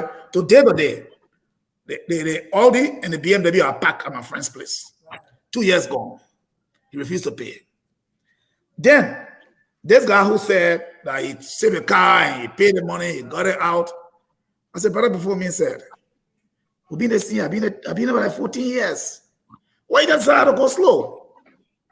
Liberian people must learn to respect other people. And if government agencies will issue permit to people to drive car in the street over the finance paper and tax paper, government is government. They are undermining the businesses that pay taxes to them. And we got to start that. Now they're talking about the custom broker. They got their own issue. Let's talk about the Fusion, the Ford Fusion. I shipped 2010 Ford Fusion with service permit, service title. I paid $2,340 to play it. It belongs to one Thomas, what about it? Thomas Freedom. I mean, I'm being realistic, and I got a custom document with me. Let me tell you what in Ashford, these guys, the government doesn't want money. Their intent is not to raise money. Their intent is to punish their own citizens and undermine their own revenue base. Why would they want to do that? I'm accusing them directly, but look, if a Ford Fusion 2010 or bought for $600 service permit, why you want somebody to pay $2,133 for? So they just go on the yellow blue book, 2010 Ford Fusion. Perfect. It's not, the cars are not perfect cars. The time will say, look, when I send the document, I can send the photos of the car. If I even generate the RPD, they don't look at the photos. They just look at it, go to color blue book, good, perfect. And they just leave it on your head. And they do at a time where you least expect they're going to hit you. That's the reason why I just slow down. If we decide to get together, John, I'm still saying it. We'll get you guys up to $200, $300 million a year. Don't we worth something? Why should we continue to force these guys to exploit us? That's what outright exploitation. I mean just what I'm saying. We're going to get this time to work together as a team. I'm off the chart for now. Wow. Thank you. Look, nobody want to lose $200 million because they want $10 forcefully. Look, I will submit. They are there, they greedy, they let us steal. They will submit. But it level us. We serious? We got to get serious. Thank you. Thank you, Aliyu. Mr. Jackson.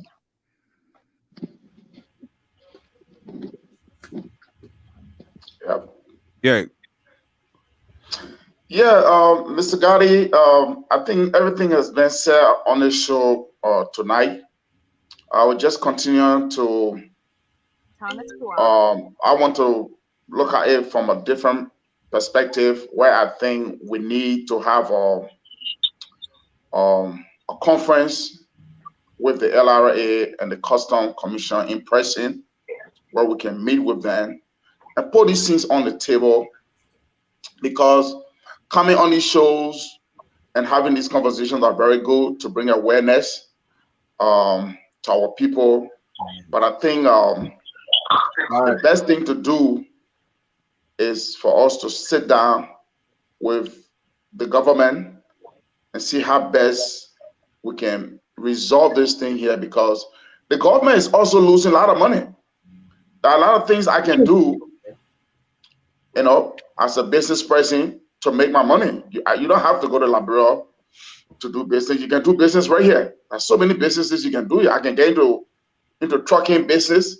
I can get into delivery business over here. That's a big money-making business in America.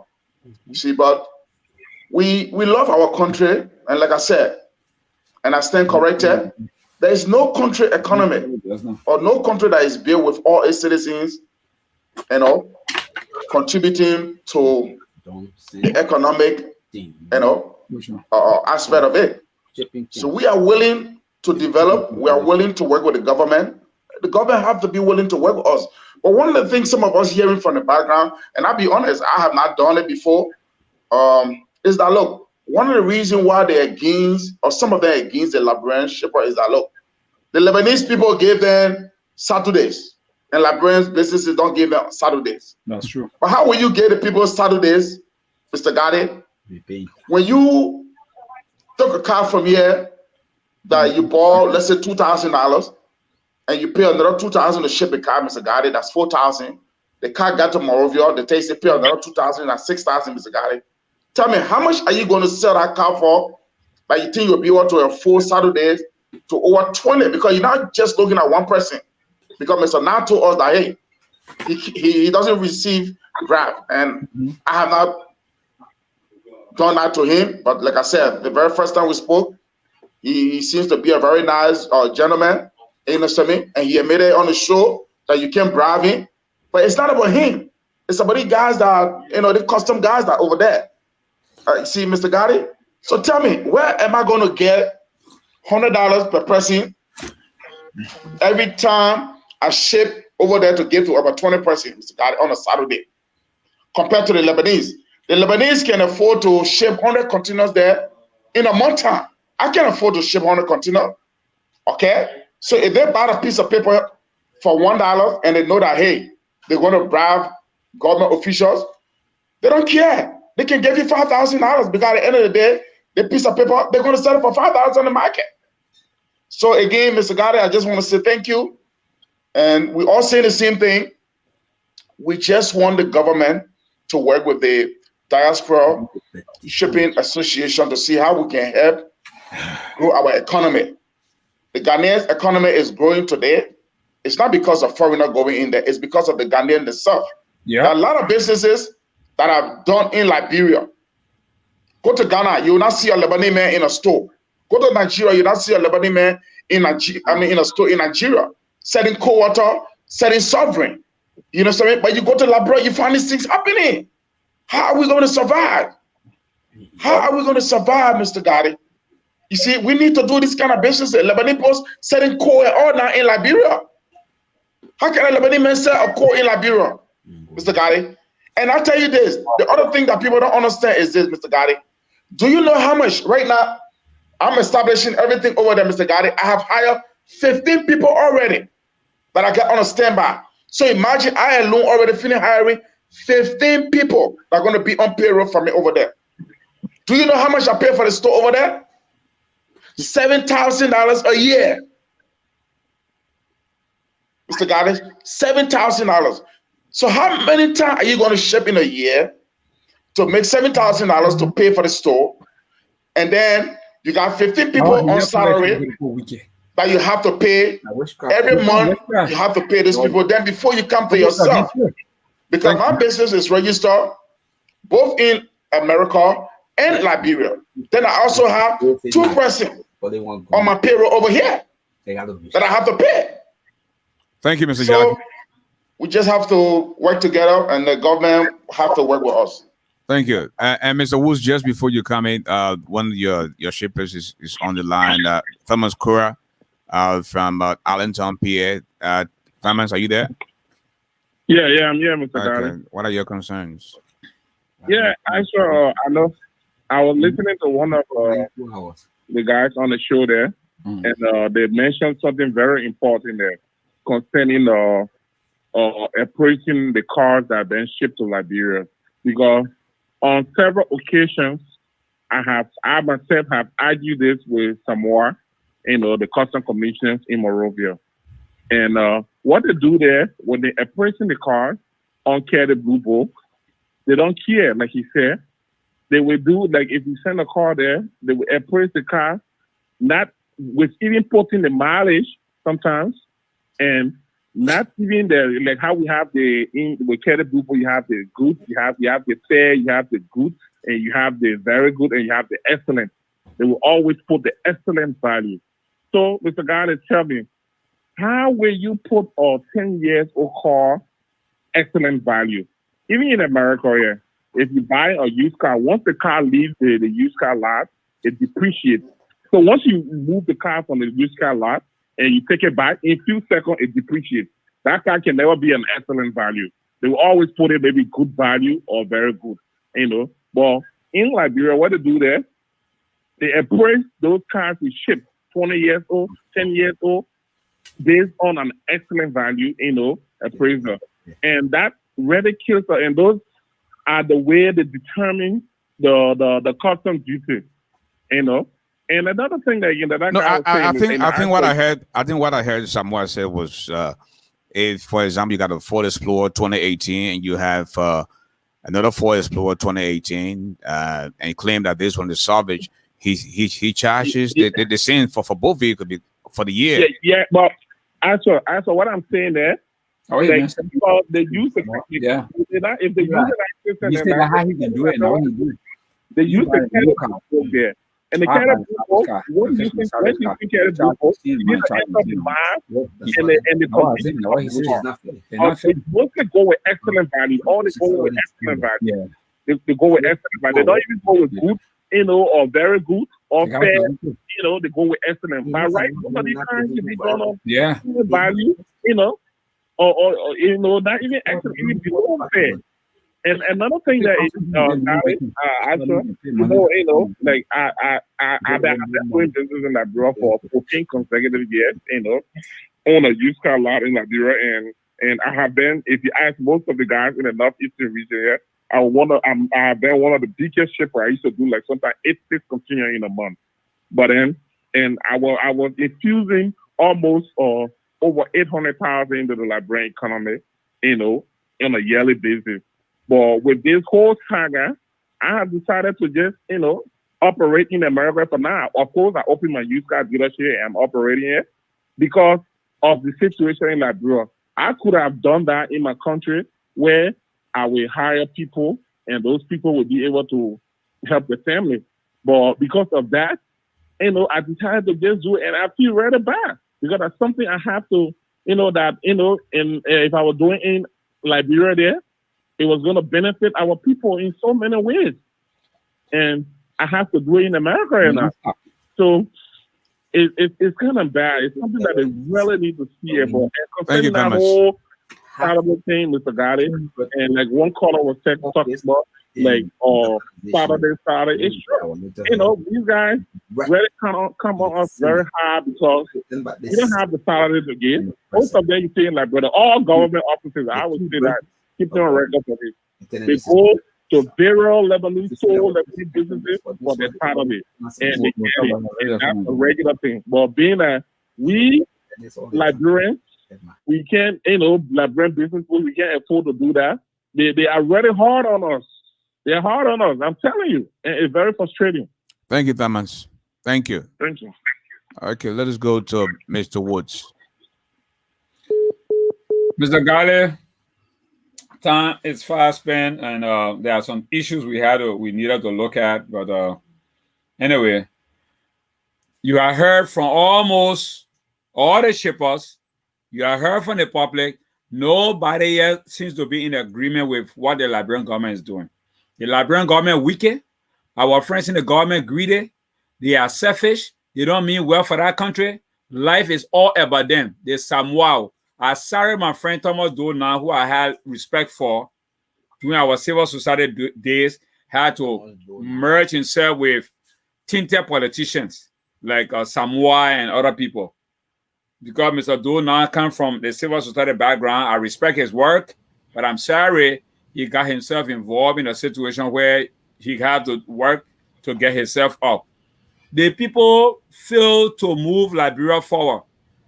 It's all about what they can get for themselves. The first thing the guys in the legislature, they entitled to bring two continuums each. That's how they divided it. They don't have the money to shape the continuum. They come to unscrupulous business people or people. They give them money, then they shape the continuum duty free. That's not a fair country. Then you can't compare Liberia with Ghana. You can't. Because the guys, they're not robbing themselves. They're not robbing our people. Their country is stable. Liberia is not stable. When we hurt, it means the country is hurt. And I will not agree with all my friends to say, oh, let's stop shipping. We can't suffer our people because of few politicians. We have to be proactive. If the guys say we'll not sleep, they themselves too should not sleep. Let's find a way to embarrass them so that they can sleep in peace. Because in the world, a young man like Samoa will come on this platform here and say he won't compare a 2018 Savage car with a 2018 Plain car. That wickedness. There was nothing in those guys' explanation that made them to look like the government official that fee to say, oh, the way I saw Woods talking, he was frustrated. The way I heard the public signing, they were frustrated. So what we'll do here, we'll go to the national legislature and say, let's review these things. Those guys are wicked. They don't mean well. Ghana is where it is today from the platform of President William R. Tamar. Tamar had the Liberian investment incentive. That's what Ghana took and took to Ghana. Today, Ghanaians are selling domestic products. Ghana are selling retail stuff. In Liberia, it's not the case. The laws are there. Just 2009, during Ellen regime, when we reviewed the Liberian investment incentive laws from 26 businesses, they say, all right, we'll job the guy and add 3 more there. Oh, we'll get you 29 businesses. None of those businesses are being operated by Liberians. Chinese, everybody into it. And we're not saying Chinese should not operate in Liberia. The reason why the guys come, they should go into bigger ventures. Let me give you a scenario. Just look at this. Let's look at it at Remonte to show you how wicked Liberian government officials are. APN terminal got to Liberia 2006. Let's look at the rates. Let's look at the rates. Just listen up. The first 7 days you got your container report is free. 4 days after the 7 days is $10 per day. So 4 times 10 are $40. Then after another 5 days, they say $20 a day. So 5 times 20, that's what, $100. Then they say after the 17th day, it is now $30 a day. That's what it was. So it's 30 times, let's say 81 days. I let you calculate if you're continuing to stay in the port for 90 days. That's 3 months. And let's see what the storage will amount to at the rate that the APN terminal started with. So if my continues to stay in the port for 90 days, when APN terminal came in 2006, my total storage will be $2,600. That is something I can go credit from any 1 or 2 money changer and be able to pay and get my container up. But let's look at and see what it is today. They took it from $10 a day for the first 4 days to $24.50 a day. They took it from $20, they carried to $42 a day. Then they took it from $30 a day after 17 days to $71.71. Pray God, tell me, people who say they are politicians, people who say they love the Liberian, I just saw the Liberian people so ignorant, they don't follow up with these things. They will not be voting and running behind politicians. They will chase these guys in the street. Can you imagine over I don't know how many 1,000% increment in a short period of time and the people are suffering? But look at this. Someone they said they went to school. They are playing with figures. I thought they were going to come to the boat to challenge us to say, oh, my man, Woods was lying. We had 200 containers coming from Liberia 2 years ago. Right now, we're getting 400 containers. Those guys know the facts.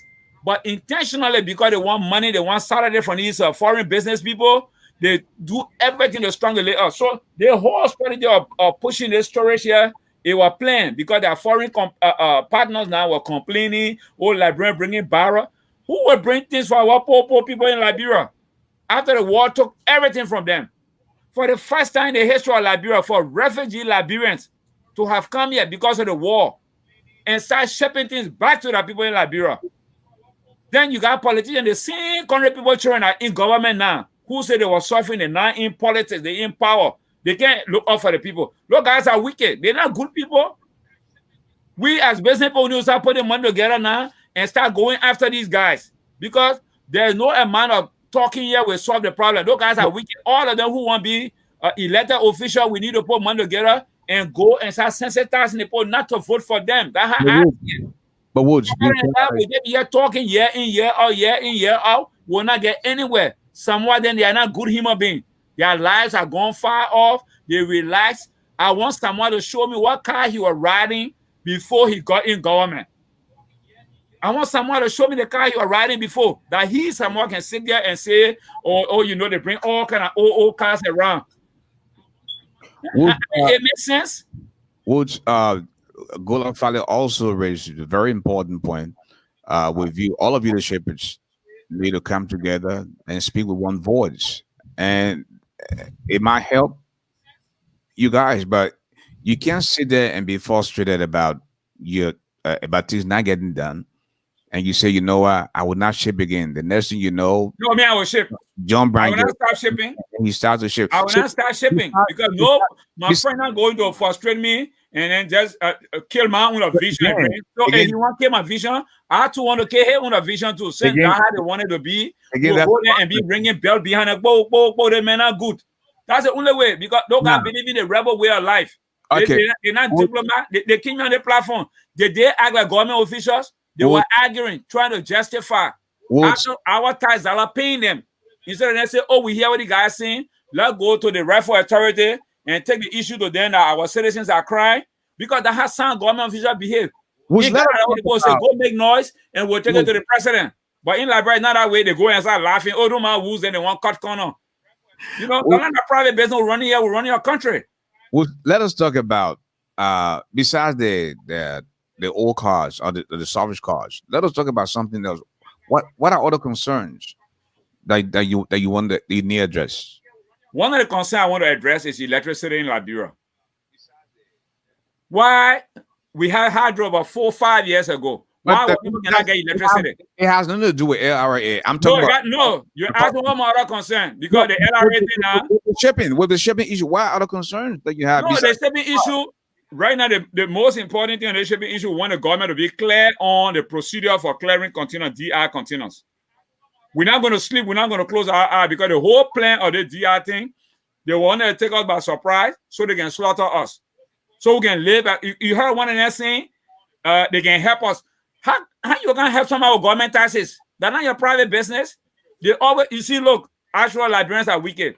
I work with the International Finance Corporation, Better Business Forum. They set up Liberia in a way that there should be transparency. The rules, you enter into any ministry, people have big billboards. The rules are there. You do this, you do this, you do this. As soon as the poaching are back, the guy from America that went there to run the country, they tore all those signs down. So they get a bigger chopping. They messenger other people, they slaughter the people that will come in the office to do things. It's not fair. Why would we live in America? We go to Liberia, we get straighten out Liberia. It's a shame. So it's a shame on all the Liberians that left to go run government in Liberia. They didn't work for them. Because they're so big they want to straighten our country up. It's a shame on us. I can live from Liberia. I can live from America. After 10 years, I go to Liberia, be doing the same thing I was doing in Liberia. No. When you see me being bold today, it's because I live in America for 10 years. I don't see the kind of lifestyle that, they're living there. I'm not living the kind of lifestyle. Yeah, I live in the Philadelphia area for the past 10 years. I don't know who the police director. I don't care. I don't want to know. I don't even know who the city mayor. I don't care. I want to know. But I'm moving about my business. The system running. I got no business to go ask anybody. Look, you guys got to come on, man. Thomas Dona, what the guy name? Samoa. If you don't try to put your act together, German will terrorize you. Let me just be plain with you. Will terrorize you because you can't be frustrating us. You came from America. You came from other places. Is that how people living in the country? Why should Liberia be considered a poorest country? Is that the kind of Liberia we envisage that we kill Tower, we kill Doe, we kill Taylor, we killing all these people? Why our generation cannot change Liberia? Y'all got to do better, man. We're not going to take that for fun. Okay. You want to come here every Friday and be on your news, we'll be on it. And we're not going to stop here. We're going to move to the Liberia to the same way. You can't frustrate our effort because of outsiders. Liberia belongs to every one of us. All of the same age groups will do better. We'll also be able to see eye to eye. We'll also be able to sit down and talk. Give me a call. I called somewhat several times. He will never return your call. Who is he? Is he a god? Is it Liberia a private farm? A custom bureau, a personal property? No, you are a servant. If I call you, see your missed call, call me back. What's the problem? Let's see how we can iron some of these things up. Call us. Come to America. You got money. The government will pay your way. Come and meet with us. Let's sit down and dialogue. Let's see how we can move the country forward. Get us some covenants. Tell us, German, we hate you. We whatever. How can we resolve the issue? But I'm pretty sure Liberia, and I'm going to Guinea. It's going to Liberia for the Liberian lives to improve.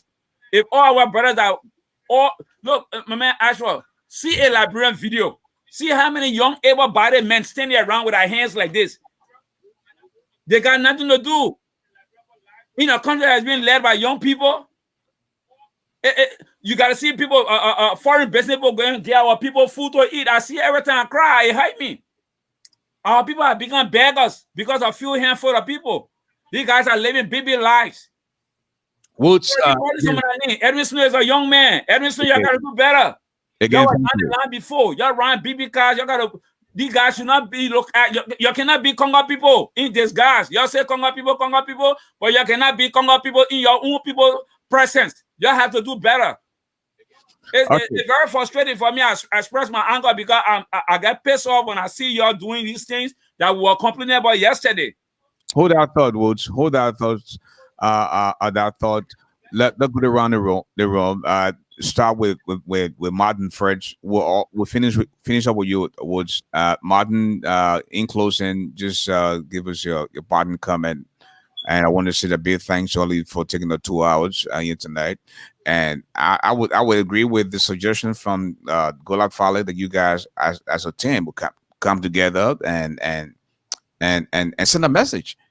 Send a message to the government. The fact that you people don't want to come with a fixed price as to how much we should be paying.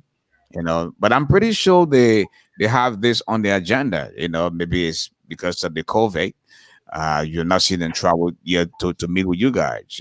So finally, what do you have to say, Martin? Just before we close up tonight, I'll give you 2 minutes. All right, Mr. Garley, I just want to thank you. I've been watching this show before coming here today. Mr. Woods is very passionate. Because we are all passionate because we love Liberia. See, Liberia made us who we are today. We are, the primary denominator here is Liberia. Without Liberia, there will be none of us, But we just have some things that the government, we want to reach out to the government. Again, we're not angry at the government. Some of us frustrated because of what we go through, but we're not angry or we're not here to insult people. But one of the things is this destination inspection. Because moving forward, I know this is what we're going to do. I know this is how it's going to be, destination inspection.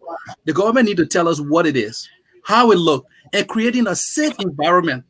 Because if something, let's say somebody takes something or something get damaged, should I blame the government or my customer going to blame me for damaging their things? So those are some of the things we're looking at. Another thing is having an open communication with us, letting us know what some of these changes. We're investing in the country. We have invested a lot, millions of dollars into the country. I know we have to organize ourselves. We're going to organize ourselves. We're getting to know each other. We're getting more people on board. Even the European shipping line and all these guys in Europe and other places, Asia, we're all organizing ourselves. We're going to do that. And then we really want the government to think about this whole flat rate system. Come to a middle ground with us. The government know how much it costs. The reason we're focusing on car today, because cars is it's about 80% of what the custom duty is. Card is 80% of what the custom duty is. So that's why we're focusing on cars. We just want to beg the government that if they want to, let's say they want to say, okay, we're going to charge Savage card and regular card this price. It's okay. But can you give us a flat rate? If a card is 5 years old, this is what you pay. If the card is 10 years old, this is what you pay. If the card is 20 years old, this is what you pay. So at least I know, then I can talk to my customers. I know what to expect. If my customer can't fall short, I can raise money to go ahead and pay. But if I don't know what to expect, I can't raise money. We need a look. We are all interested. Our interest is Liberia. Our interest is Liberia. We are creating jobs. I have 7 people that work for me. We have security that work for our that got our warehouse. We have trucks that we contract with. Every time our container arrives, that God is waiting on us. We have over 20 people that come and load the containers. Those people are waiting for us. That's how they make that living. So this is a ripple effect. So if we get affected when we stop, now you have over 30% that not benefiting from what we're doing.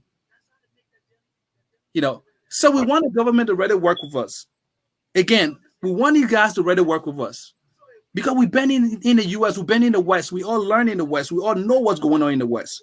You know, we all know. Let's try to implement some of these things in our country. You know, we're not blaming to say, oh, CDC government or this government. No, because we all know where we came from.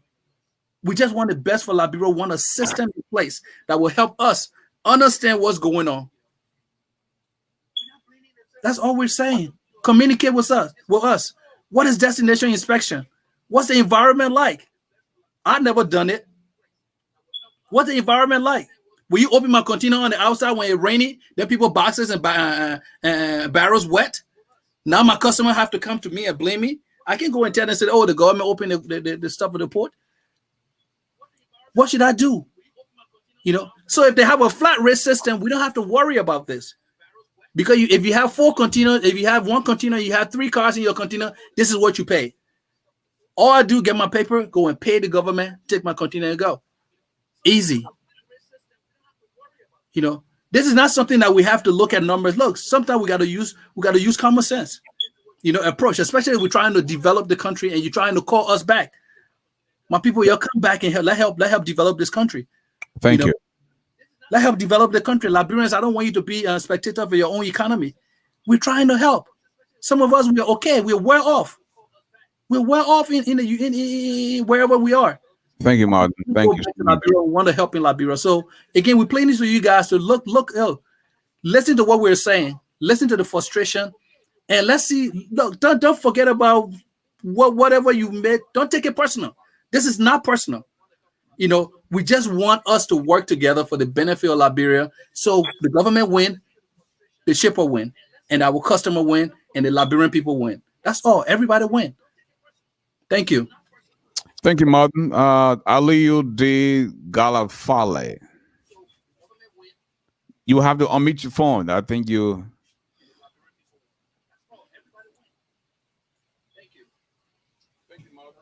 Never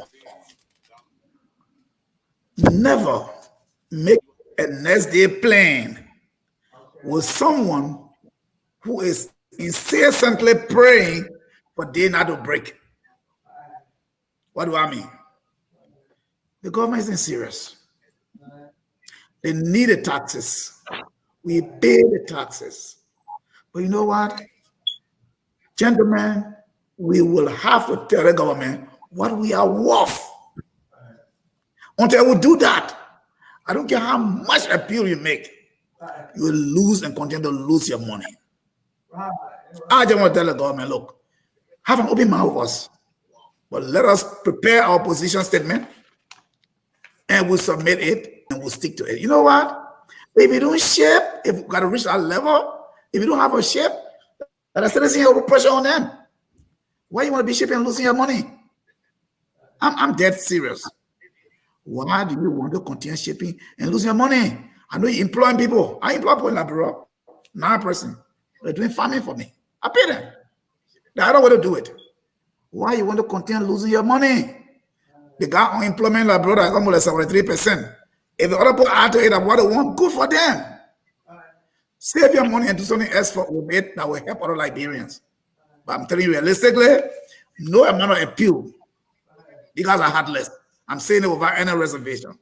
No amount of appeal they will listen to except you cut their supply line. Because the money that goes to that country, they still bugger it. You know I know it. Ain't no secret about it. So I just want to let you guys know the problem is with us. We have control over money. We put our mouths where our money is. They will listen. Talking to the ordinary, it's not going to happen.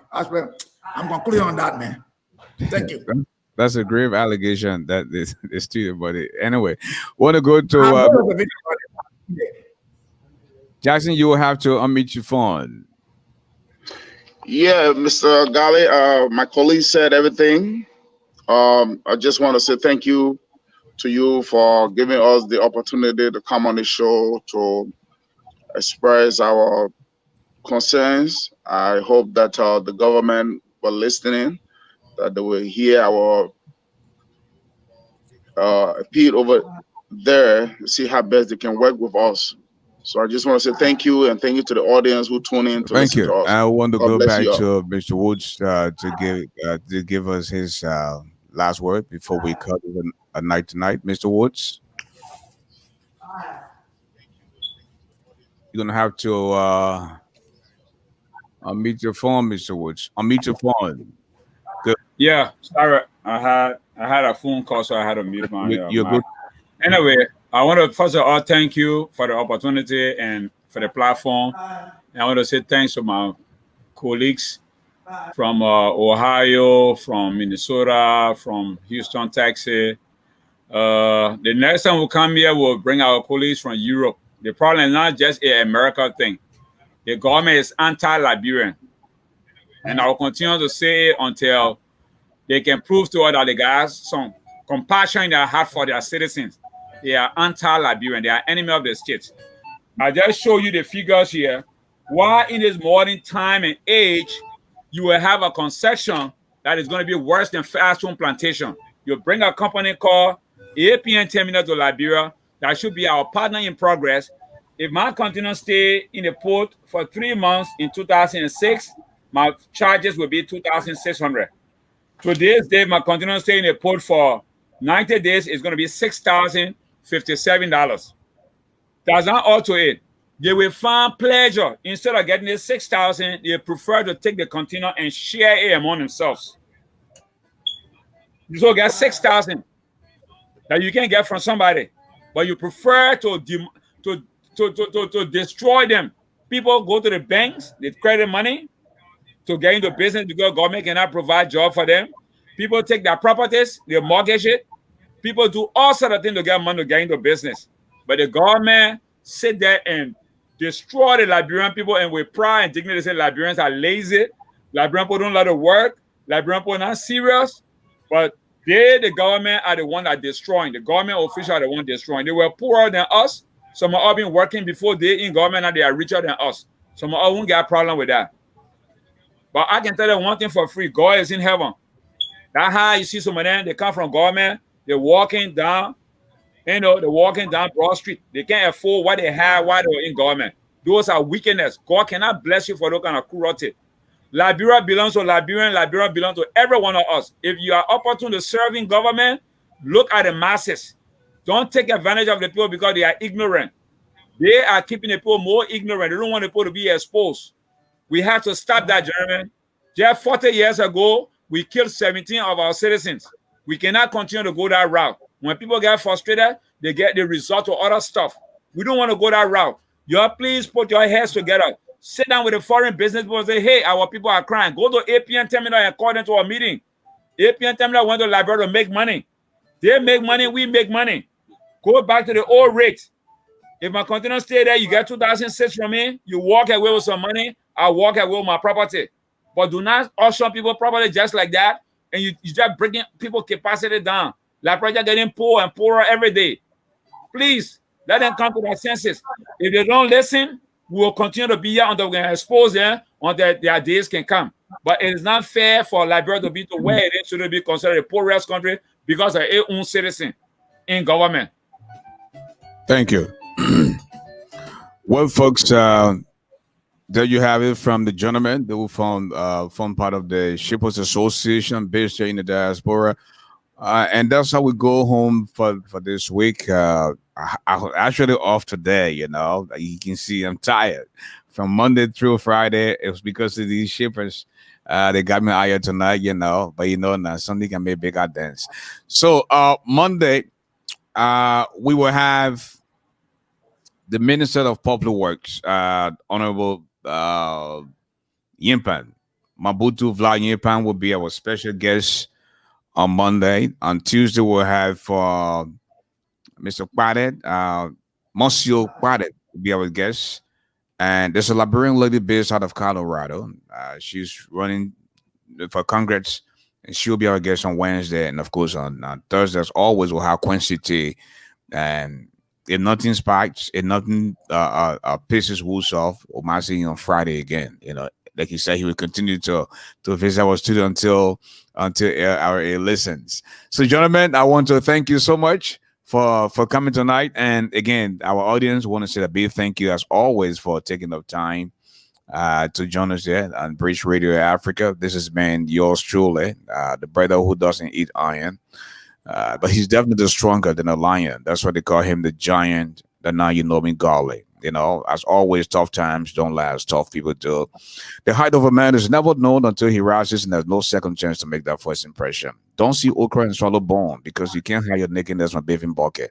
When white men know you friend black man. Ashford the giant. Just to buy you get Zebon Plodan and Jaco Melchiji.